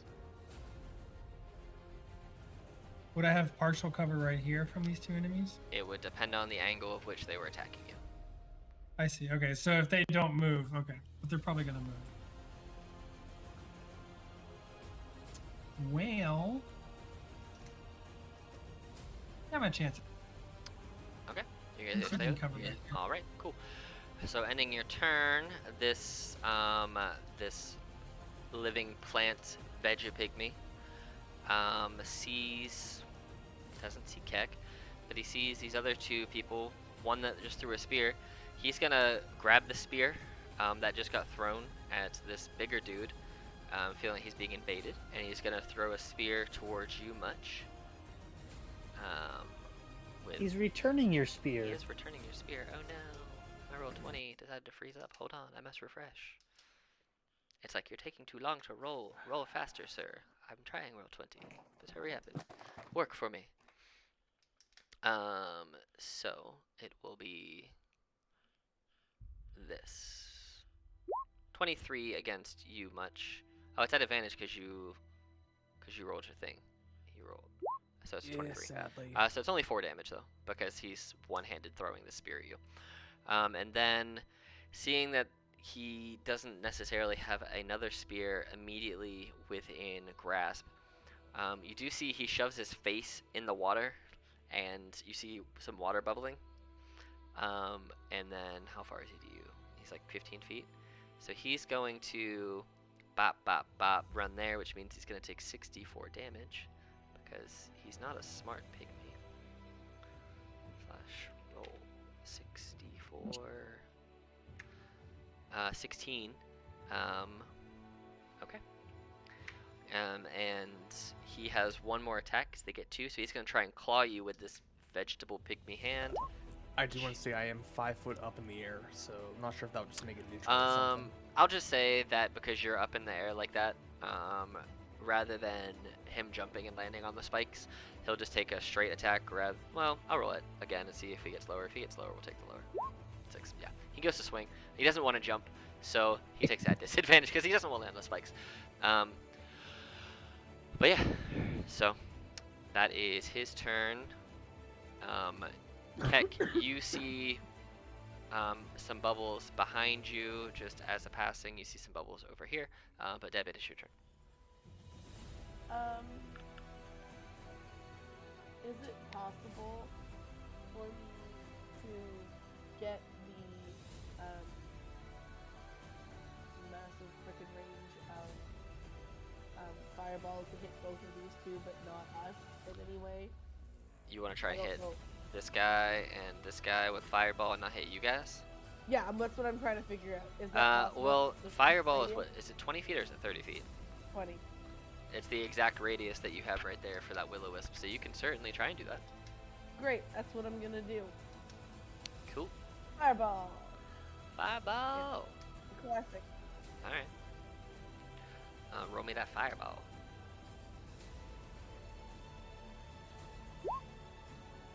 Nice. They have to make their dex. Alright. Well, Dex is not this Chimera's strong suit, clearly. Woo! This Yes. veggie pygmy rolls a 16 and takes... A 16 pat, yeah. Yeah, it 16. takes half the damage because he passes. And shockingly, he's not vulnerable to fire. I mean, at least he's not resistant. That's all I care about. That would be wild. But Thomas yes. had never seen such bullshit. Is that your turn? I think that's. I don't have a bonus action. Okay. I'm gonna bring him up with the bubbles, Keck, Yeah, that's and you see this other veggie pygmy appear over behind you with a 7 So he'll hang out until the next round because it basically would have just been his turn. So Deb's turn. You moving anywhere, Deb? You staying there? I think I'm just gonna take like a step backward. Okay. Kind of Cool. trying to hide behind Lilith was sort of the vibes I was going for, without like actually hiding behind her, but like I have to go through her to get to me. Get up there, Okay. jock. Yeah, exactly. All right. Okay. So it is the Swamp Chimera's turn. The Swamp Chimera, with its wings, flaps them and lifts itself off of the ground as it sees all the spikes around it, as everything saw the spikes when you cast the spell. And it's going to fly 10 feet up in the air. So there's 10 feet of its fly speed, and then it's going to fly over here with 25 more feet. Chill right there for a second, and it's gonna try and attack the thing that speared it. So it's gonna do a couple of things, because it's gonna try and hit you with its claws and with its beak much, and then it's going to try and whip around at Lilith with its tail, because its tail can just reach that far. So Excellent. here's the first claw attack against you, Much. Oof. That should actually be 16, not 15. I know it's a big difference. So there's 35 damage. And then the head is a 15. Does that hit?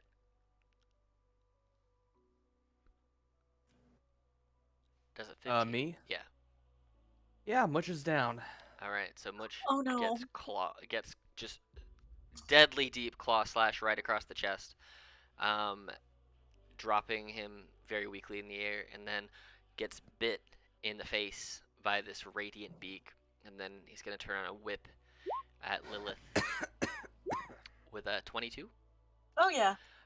So you take 8 bludgeoning damage, and you are considered grappled and restrained. But the tail is now holding you and cannot get anybody else. It is the constricting tail. Well, you're welcome, everybody.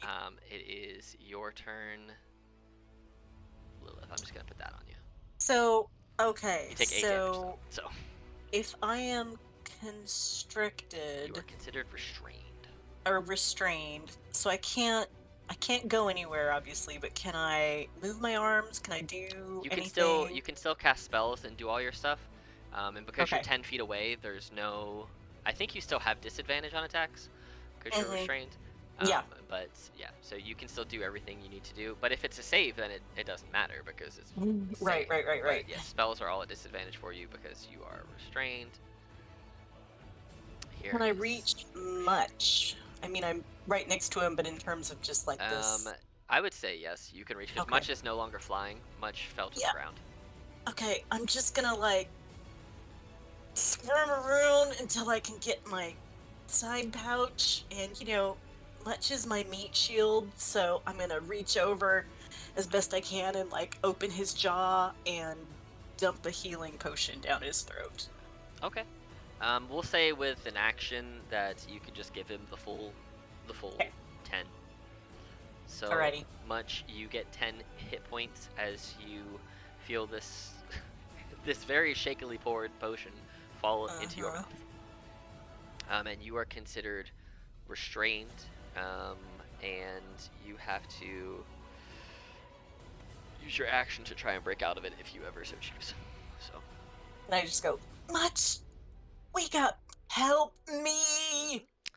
there you go. All right, Keck. You see this plant monster kind of pop its head and rise out of the water right there. It doesn't notice that you're there. You see the Chimera monster just ripped Much out of the air, slamming him to the ground, and has Lilith wrapped up with this other plant monster looking at Much like he's going to try and claw him. Okay. And this one here also didn't seem to notice where I was, correct? Correct. The only thing that knew where you were off the rip was the Chimera, but The big because boy. because it was Okay. more worried about the spear that caught him in the face. Well, I'm gonna. I'm gonna kind of do what rogues do. I guess I'm gonna take a short bow to that guy. Hopefully, To the plant man. to the plant man. All right. Um. So. And you're hidden from him, so you would get advantage. So you would get sneak attack. So 18 to hit. yes. Uh. Should I even bother saying that I weapon arrow against my arm? They are not resistant or immune to poison. Okay, well, it's part of his motif, so he would do it. But so 19, and I need a DC 12 con save or take 3 poison. 3 more. So that is 22 poison or total damage. Okay. And then. Oh my god. So What? your arrow hits him, doesn't do as much damage as you wanted, because sneak attack is the same damage as with the type that you use. It does 10, but the 3 takes it to 13, which is exactly how many hit points he had. So take it down. Cool. But you feel that these arrows are not as effective against these vegetable plant monsters. They're not like, it's like the piercing doesn't quite get all the way through. They seem to be hardened with whatever plant material they've used to make themselves. That's fair, but there's not a whole lot I can do right now.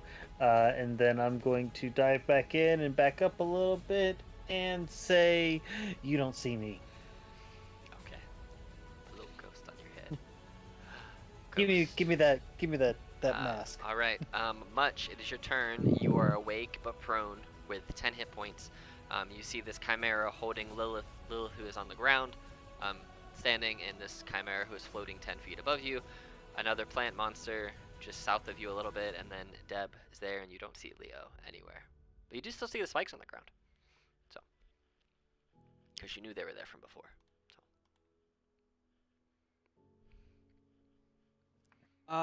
First off, I'm gonna rage. Absolutely. Rage. All right, so roll that wild magic. You got a 1. What's that one give you? I have no idea. Each creature of your choice that you can see within 30 feet of you must succeed on a Constitution saving throw or take 1d12 necrotic damage. Oh, and you also You get also 1d12. gain temporary hit points equal to Nice. 1d12 plus your barbarian level. Woo. All right. So I'm assuming you want it to be the plant guy and the chimera. Yeah. And it's a con save. And what is your save? Is it 13? I'm gonna be honest, just as a con saving. So my guess is it's probably my con versus It's their 8 con. plus proficiency plus your Constitution modifier. That'll be 16. What's your Constitution modifier? My Constitution. Oh no, plus the modifier or the saving throw. It's the modifier, so it's 8 plus your Okay, proficiency sorry. plus your modifier. That'll be 13 then. 13? Okay. So here's a con save from the plant man. Then here's Fails. a con save from the chimera. No. Okay, so they will both or take. Alright, and roll a 1d12, and that'll give the damage that they take. And then another 1d12 will give you your temporary hit points, but whichever one's higher, I'll let you choose. Alright, so roll another d12, and you can choose if you which. Do you want the 1 temporary, or do you want them to take 1 damage? And you take 6. It's up to you. I'm gonna be honest, I need that temp health. Alright, so you Hey, do it. take 6, and the 1 monster will take 1 because it's a save or So something. I'll gain 12 temp health. You gain 6 temporary health because it's just Well, total. it's It's plus 1d12. plus my his level. plus his barbarian level. No, that's not. It's literally you gain 1d12 temporary hit points. That's it. No, they changed it. No, they didn't. It didn't? I'm literally reading it from the book right now. Wait, are you sure? Because what I read is. I'm reading it right off Yeah, of the right book. there. You gain temporary hit points equal to 1d12 plus your barbarian level. That's it right there, from D&D Beyond Yeah. book. Wait. Yeah, it says you gain. Wow, 10 then why? hit points No, it equal to doesn't. They changed 1d12. it. It's literally just 1d12 Huh. When did they change it? when they released the book. That was the UA print.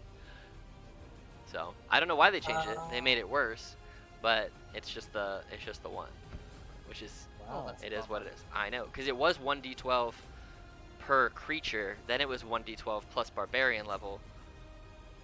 Now it's just 1d12, which is what it is. Huh. Yeah, they really should have not done that. I agree with you.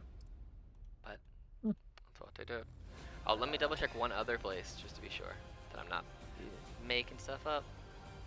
Nope, it's still just 1d12 10 hit points. But it's like you got 2. Sorry.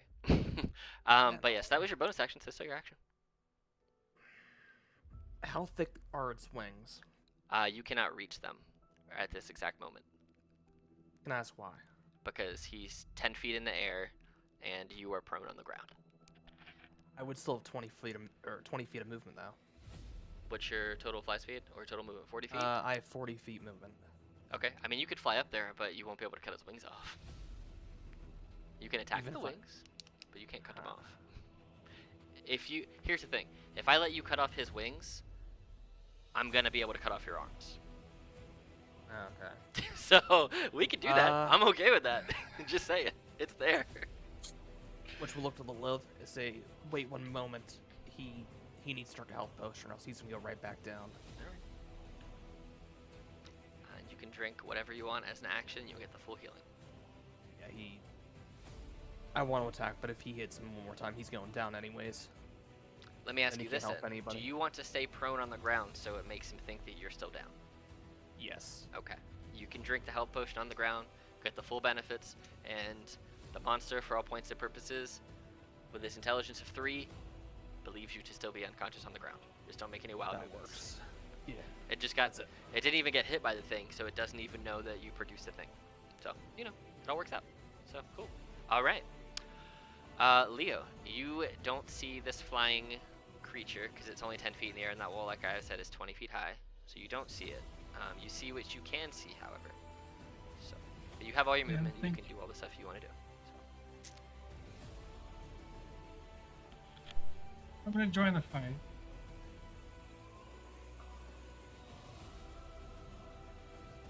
If I drop concentration, is that an action? Now you can just drop it for free. Alright, we're gonna drop the spiked growth. I didn't know this thing could fly. The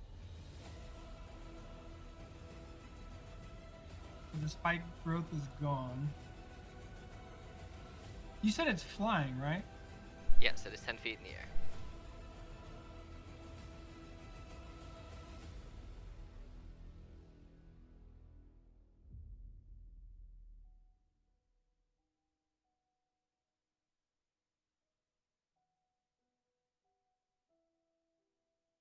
Sorry, I'm thinking here.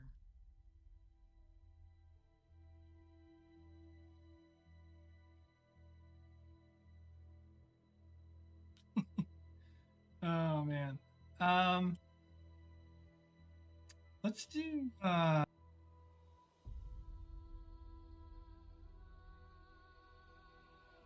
Let's do conjure animals here. Okay. Which CR are you conjuring?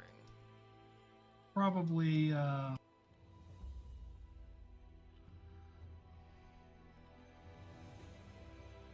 order. So you want 4 wolves? Or is it 8 wolves? I think it's 8, right? It'd be 8, but yeah, let's do the wolves. Many All right, wolves. so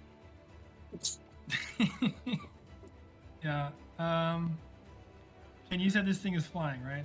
Correct. I'm just dragging these out. You can reposition them wherever you want because you should have access to them. Whoa, there we go. All right, They copy so 1, 2, 3, this 4, is- 5, 6, 7, 8. There you go. There's 8 wolves out here. You So can put so them what wherever we you have here is a flying multi-attack grappling monstrosity, which is probably a level 7 enemy, but we're going to look past that. I'm going to try to surround this thing with wolves and distract it, or try to draw some fire from it. Okay. I can't attack anything, but I am going to try to surround it, try to draw its attention, and then I'm going to probably attempt to... Okay. I'll leave the pink Drop dot the on you feet. because that's also concentration. So you'll have the 4 wolves that are going up towards Yeah. that, and those And then 4 I'm going to run towards- back here.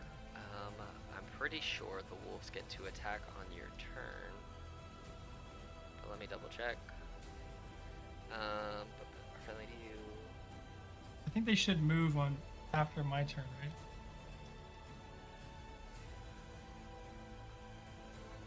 I gotta roll initiative as a group for them, so I'm just gonna use this one. And let me pull up the wolf stat block here. I'll just roll initiative for this guy. I mean, it's got flying, grappling, multi-attack. So I really that one creature could probably kill this entire party. So I'm just gonna do whatever I can to try to. So they are all gonna go on initiative 10, which, funnily enough, is next. So, cool. All right. Do you? I'm assuming you want them to attack this thing and then try to attack that chimera if it comes down. Yeah, if it comes down, Okay. I'm really trying to sort of, All right. without swaying the storyline here, kind of maybe the 4 over there next to the monstrosity can attempt to Cool. So these 4. growl at it, or Okay. something that seems sort of Gotcha. intimidating in some way. Okay. Well, these 4 can definitely attack this plant guy, and these 4 can hold their action if it comes down to try and attack them. So I'll just roll for these 4 since they're already there and I have their stat block pulled up, so they each get advantage because they're pack tactics. So 1, 2, 3, 4. This thing has an AC of 14, which means They all hit. all of them hit, and it's gonna Nice. take 8 plus 6 plus 7 plus 8 divided by 2 because they're resistant to piercing damage. Cool. It's looking pretty rough, but let me roll 4 strength saves for it and see what happens. Good puppies. Pass, pass, fail. So they are. It's knocked prone, so it would have been an advantage anyway. Bleh. Yeah. So cool. It's down. Those ones up there they'll hold their attack. If they can get to attack, they will. The veggie pygmy is gonna stand up. Ah! Because, it can. Alright.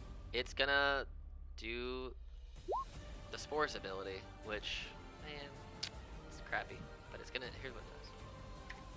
So they all gotta make con saves or be poisoned. Let's see. That's the only thing it could do to attack everything at once. 2, 3, 4. Wow! Only one of them's not poisoned. So these guys are all gonna be poisoned. Oh, buddies. Poisoned.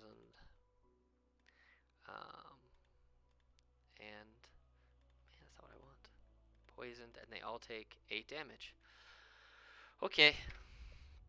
This one's just not poisoned, I think. Let me double check that to make sure. At the start of each of its turns. Oh, they don't take it yet. We're good. They're just poisoned. So the one's good. Cool. Alright. That's it. That's your turn. Deb.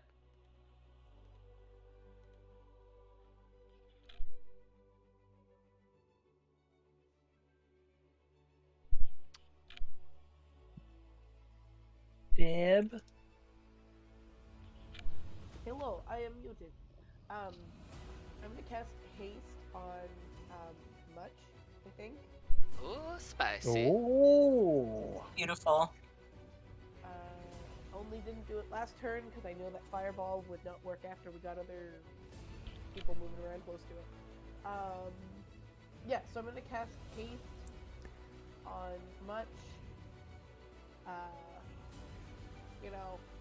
You can do it. Beady McGee.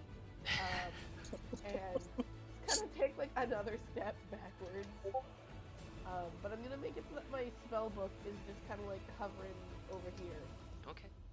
And I'm going to remind myself that I have silvery barbs, so I need to keep an eye on attacks that are attacking especially Much, because I don't want to lose that haste by them going down again. So I'm just reminding myself, and yeah, that's it. That's all I got. That's my turn. Haste. Go fast. Good. So that gives you a +2 to AC and extra swing-a-ring. I should do quick ones instead. All right, cool. So you are currently grappled and restrained by this monster, Lilith. So, Hmm. seeing that he's surrounded by wolves, he doesn't really want that. So, here's what he's gonna do. He's gonna Eat me. no. He's actually gonna fly over here.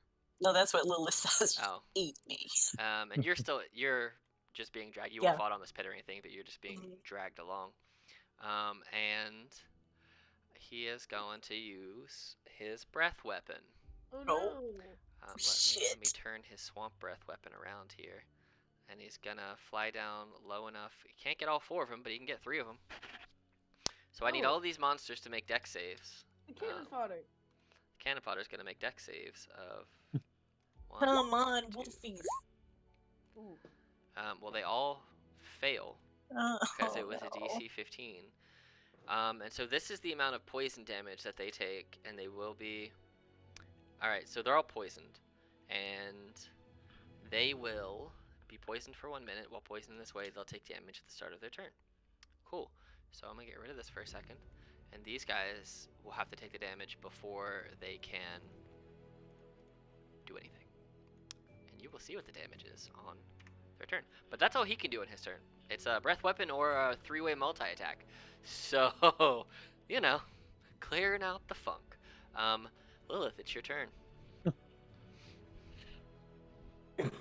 I'm still now. I'm on the other side of Much. I just kind of like Yeah, got you got dragged dragged over over. him, But yeah, you're still and restrained. he's still looking pretty rough, right? He's looking half as hardy as he normally would. Okay, I don't like that one little bit.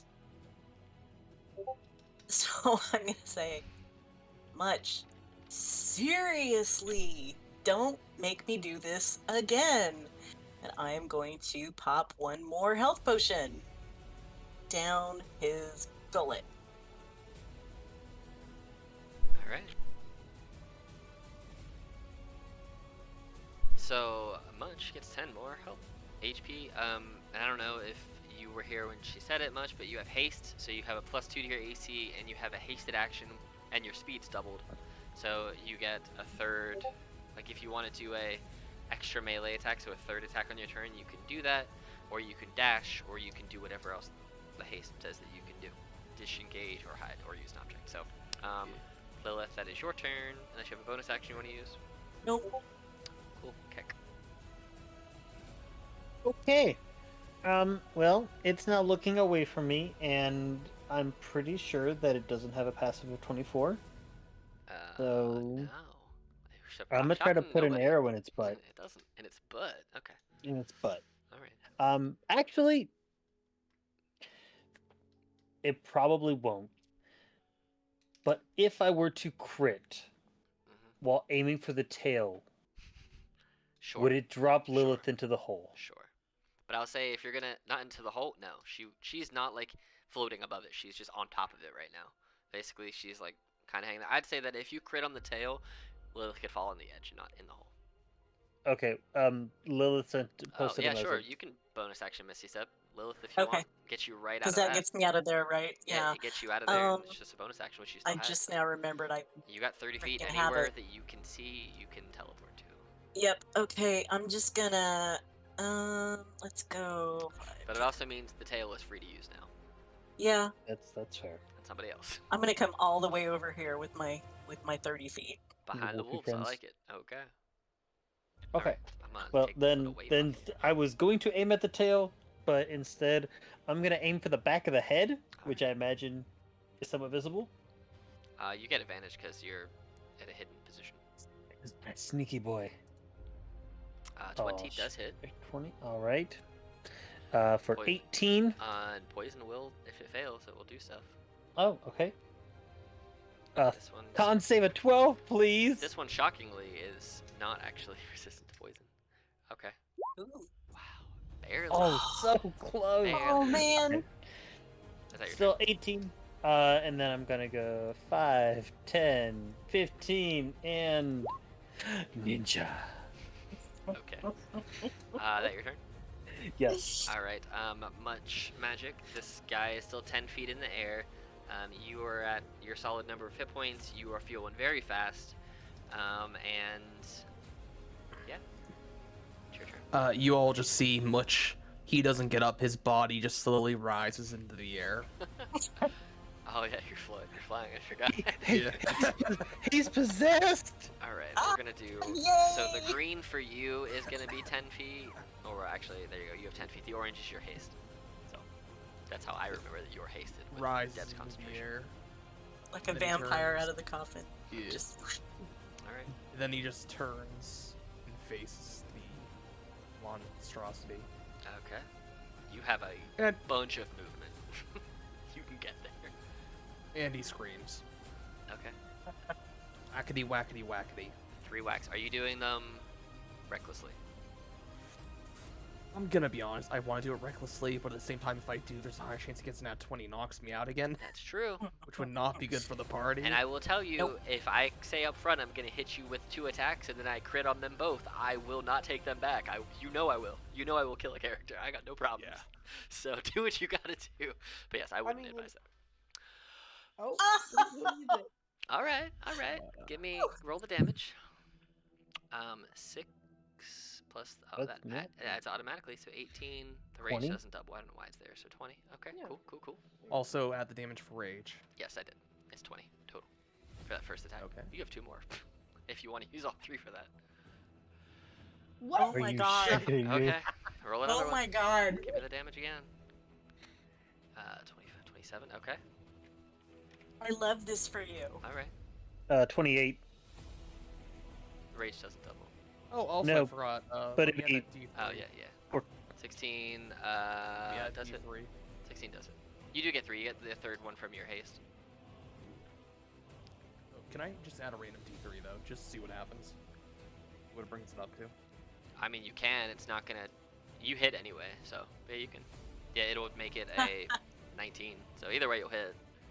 But you can't drag yourself up to a crit, unfortunately. So I know. I was just Yeah. see what it go to. hey, you're using it. Might as well, right? Okay. Yeah, you do all that damage. And it's very much not happy now. I am assuming that's your turn. No, I'm gonna use a bonus action. To do what? Chuck another health potion. Okay, so you get to roll the dice on this one. Yeah. So 2d4 plus 2. So let me What you get? take it off my. Yeah, I just want to take it off my thing first. Yes. Where the heck are my potions at? Is that 58 damage total? Something like that. 5. So you get 5. Hey man, you're almost at full. That ain't bad. What All were you right. complaining about? Say you were down. Leo, it is your turn. You see Deb's right beside you. You can maneuver around Deb and get out there if you want to without a problem. You just can't end in that space where she is. That's all. Cool. And you see now that 6 of your 8 wolves are looking not well. They're covered in like these weird spores, and they're looking very bad. Not dead, just poisoned.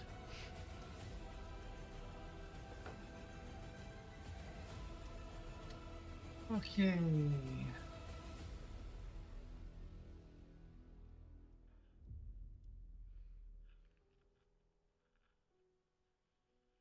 Lilith.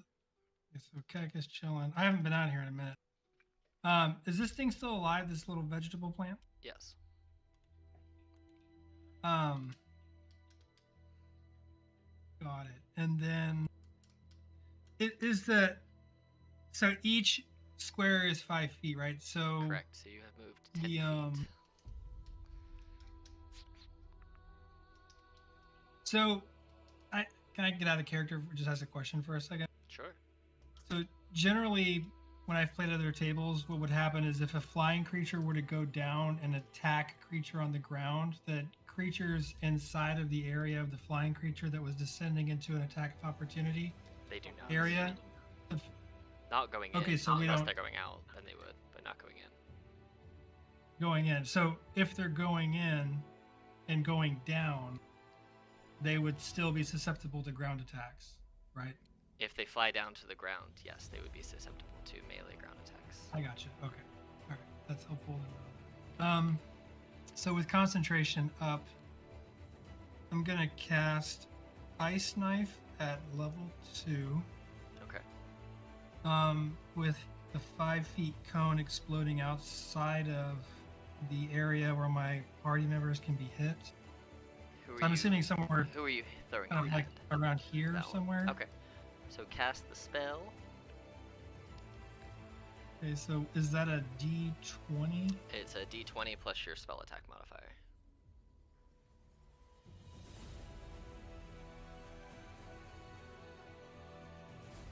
Alright, so it's an 8 plus. Yeah, so it rolled automatically. So you throw it, and so because you miss, none of the dexterity effects still happen because they still explode. But you miss with the original ice knife, so the 9 damage doesn't go through because you miss, but then it explodes for a dexterity save of 19. So it passes and it doesn't take any damage because I'm pretty sure it's a save or suck spell. So unfortunately, you miss with the knife. The ice, it kind of shakes it off, and no damage occurs to the big monster. Let me double check that so that my remembrance is right. Hit or miss, it explodes. Target each creature must or take. Yeah, it's a save or suck. So if they pass, they take nothing. Yep. So it takes no damage. Gotcha. So then here, I'd like to move.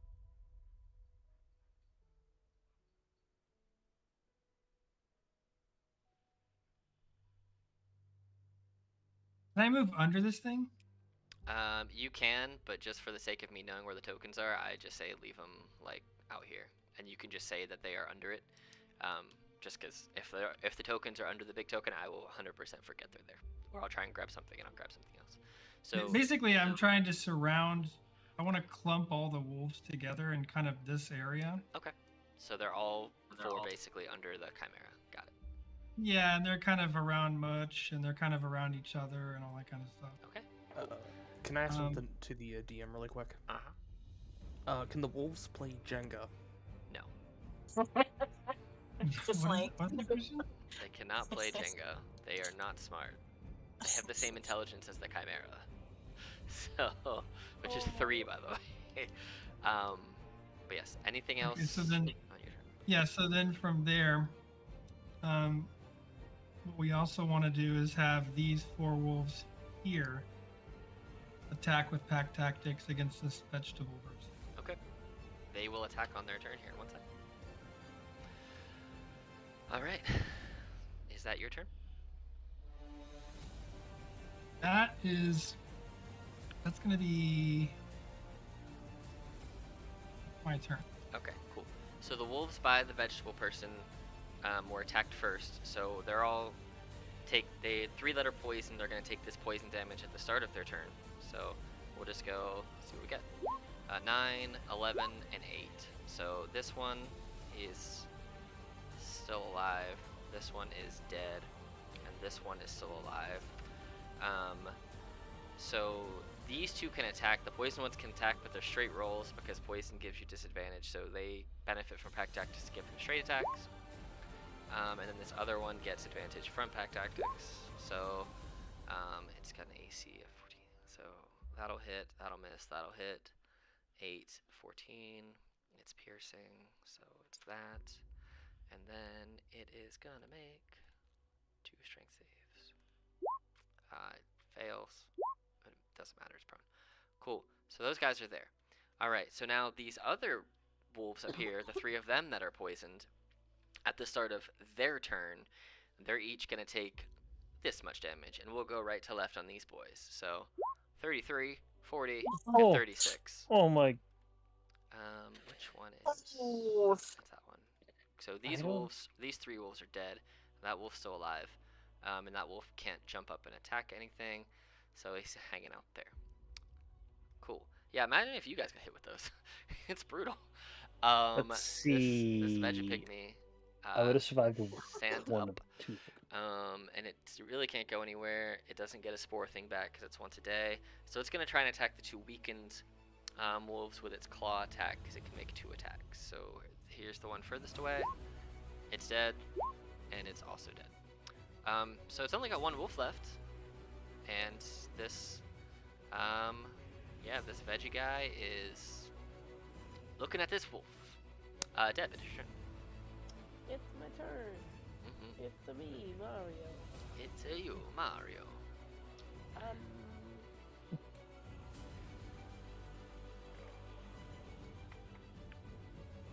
Given the current placement of these two guys, I'm going to double check if I can do another fireball that doesn't hit anybody. I don't think I can because of where Keck is, but I'm gonna double check.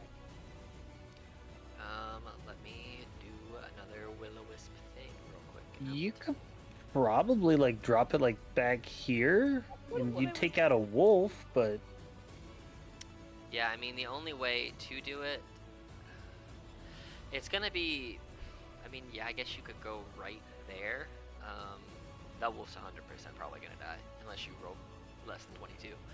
I mean, yeah, you can get it there, but even then, can you see that far?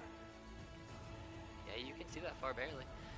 But yeah, you can certainly try and cast it from there. I mean, your book can cast it from anywhere, so it doesn't actually matter. But Yeah, where's my book? Can I say that it's cast from my book if it's struggling for me to see yeah, that? you can do that. You can cast it there. I feel a little bit bad for potentially murdering the wolf, but I feel like the damage is the best. It's either that or Deb, let me help you with that moral quandary. It's for science. oh yeah, you're right. You're right. Thank you. For science, we gotta do some explosions. Okay. All right. So I'm gonna do a fireball. I'm so sorry. All right. Wolfie Roll friend. that fireball damage for me. 30. All right. Well, no matter what, the wolf's dead, because the wolf only has 11. No matter Noble what, sacrifice. no matter what, this guy's dead because he only has 10. So I'm not even gonna roll for those guys because it's not. There's no point. So he's dead, and it's a deck save. Oh my 11. gosh. All right. Okay. Is that your And turn? that's all I can do. I mean, I could continue to like slowly creep away, but I don't think. Okay. All I don't right. think I actually want Well, to actually creep away. that's your turn. All right. I'm gonna roll a d6, and I will roll it out in the opens. Diggity dang. All right, that's fine. Okay. Oh snap! I can use breath and tail in the same round. Psh, No. wild. I don't have breath oh, back, so I can't do it right now. no. It doesn't matter. I just realized I could, but I couldn't last time anyway because you were restrained. Cool. All right. So, he's gonna use the tail to try and restrain Much, right here, right now. I understand who? Much, Oh, okay. because Much is right there beside him. He's gonna try and whip him with his tail. 12. That will fail.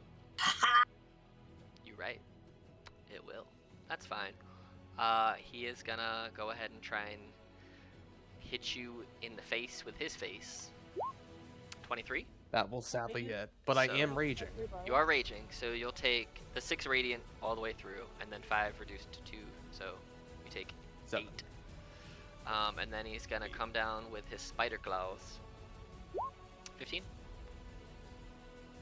That will sadly hit. What's your AC normally? 13. Okay, then yeah, you take a total of 8 plus 5, 13 damage. Can I have silvery barbs one of those?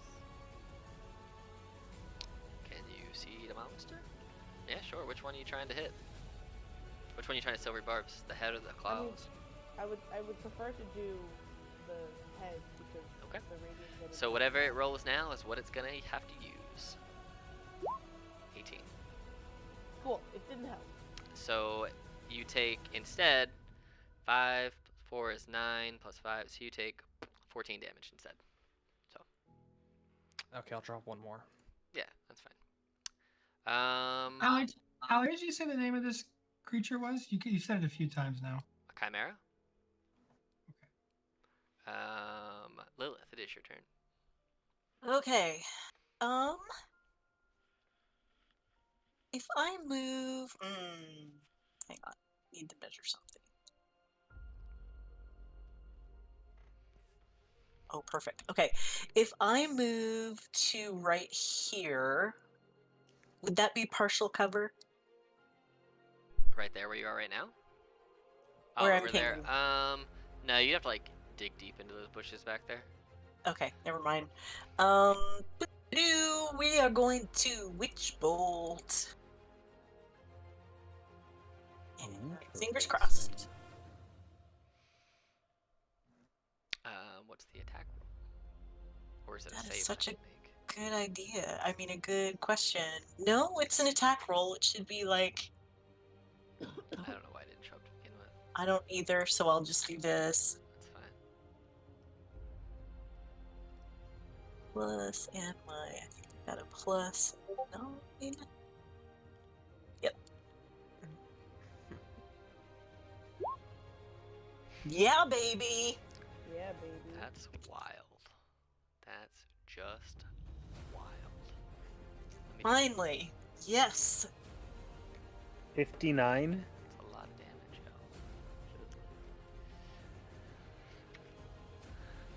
Chief, stop working over there, growling. No one cares. He's growling at something at the back door. I don't know. He's moving. Lilith, describe how you kill the chimera. Oh my god. Yes.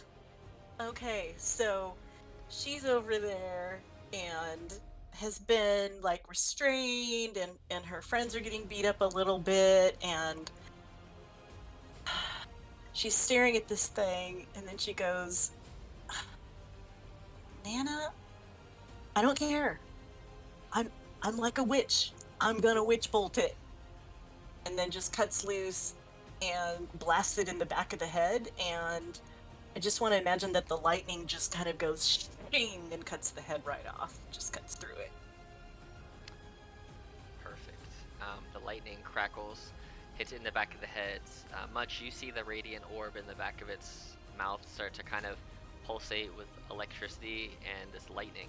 And then you see, almost like a chain lightning spell, it bursts out of its mouth, going to each of its 8 spidery legs, and then it runs down the bones and the vasculature of its wings, igniting its wings and lighting. It looks really awesome, like a really dope horror scene of an eldritch monster that's being created in midair. And then as this happens, it starts to smoke, and you see poison starts to drip off of its tail and out of its orifices, and then the body of this swamp chimera falls into individual pieces, which then burn apart from lightning. And you guys have successfully killed this. And Lilith just spreads out her bony wings and just strikes a pose. Like just her hands out. Like an Overwatch character at the end of Yes. the match. Like, That exactly like that. As you guys, because we're getting pretty late now, so as you guys complete the murdering of this beast, you feel that there are no more chimeric monsters afoot. You make your way back through this nasty part of the swamp, through the deeper, darker woods, and you guys eventually make your way back to Medusa's Smile, where you rest for the evening, complete a long rest, and get your rides. And you eventually make your way back into the Dungeon Delvers Guild after a couple more days of travel. Lilith, throw me 2 con saves. Yeah. They really are working against each other, but Roll me one that's more. for the that was for the, rash. And I actually want to lose this one. You passed them both. Yeah, okay. So as you guys get back to the tavern, Rusty's there with packages for each of you. And in your packages, you each have a bag with 250 gold pieces each. In Deb's pack, there is a 3rd level spell scroll. And then there are 4 other items, which I'll let you guys kind of figure out how you want to divvy them up. But spell scrolls are like a wizard's best friend, so, I mean, especially in Order of Scribes, wizards. Right. So these are the other 4 entire items that you guys subclass can divvy up spell however you scrolls. would like. There's 1 deck of illusions with 20 cards. There's 1 gem of brightness, which the gem is small enough to kind of fit around your neck or your wrist, however you want to wear it. There's 1 use of Oil of Slipperiness and 1 use of Mist of Disappearance. Anyone who was at the appropriate time to level up to the next level, you can. Otherwise, you get 1 game worth of progression towards that. But that's all we have for this now. I will end the recording, and you guys can figure out how you want to split that loot. So say goodbye to YouTube. Bye, Bye, YouTube. YouTube. Everybody. Peace out.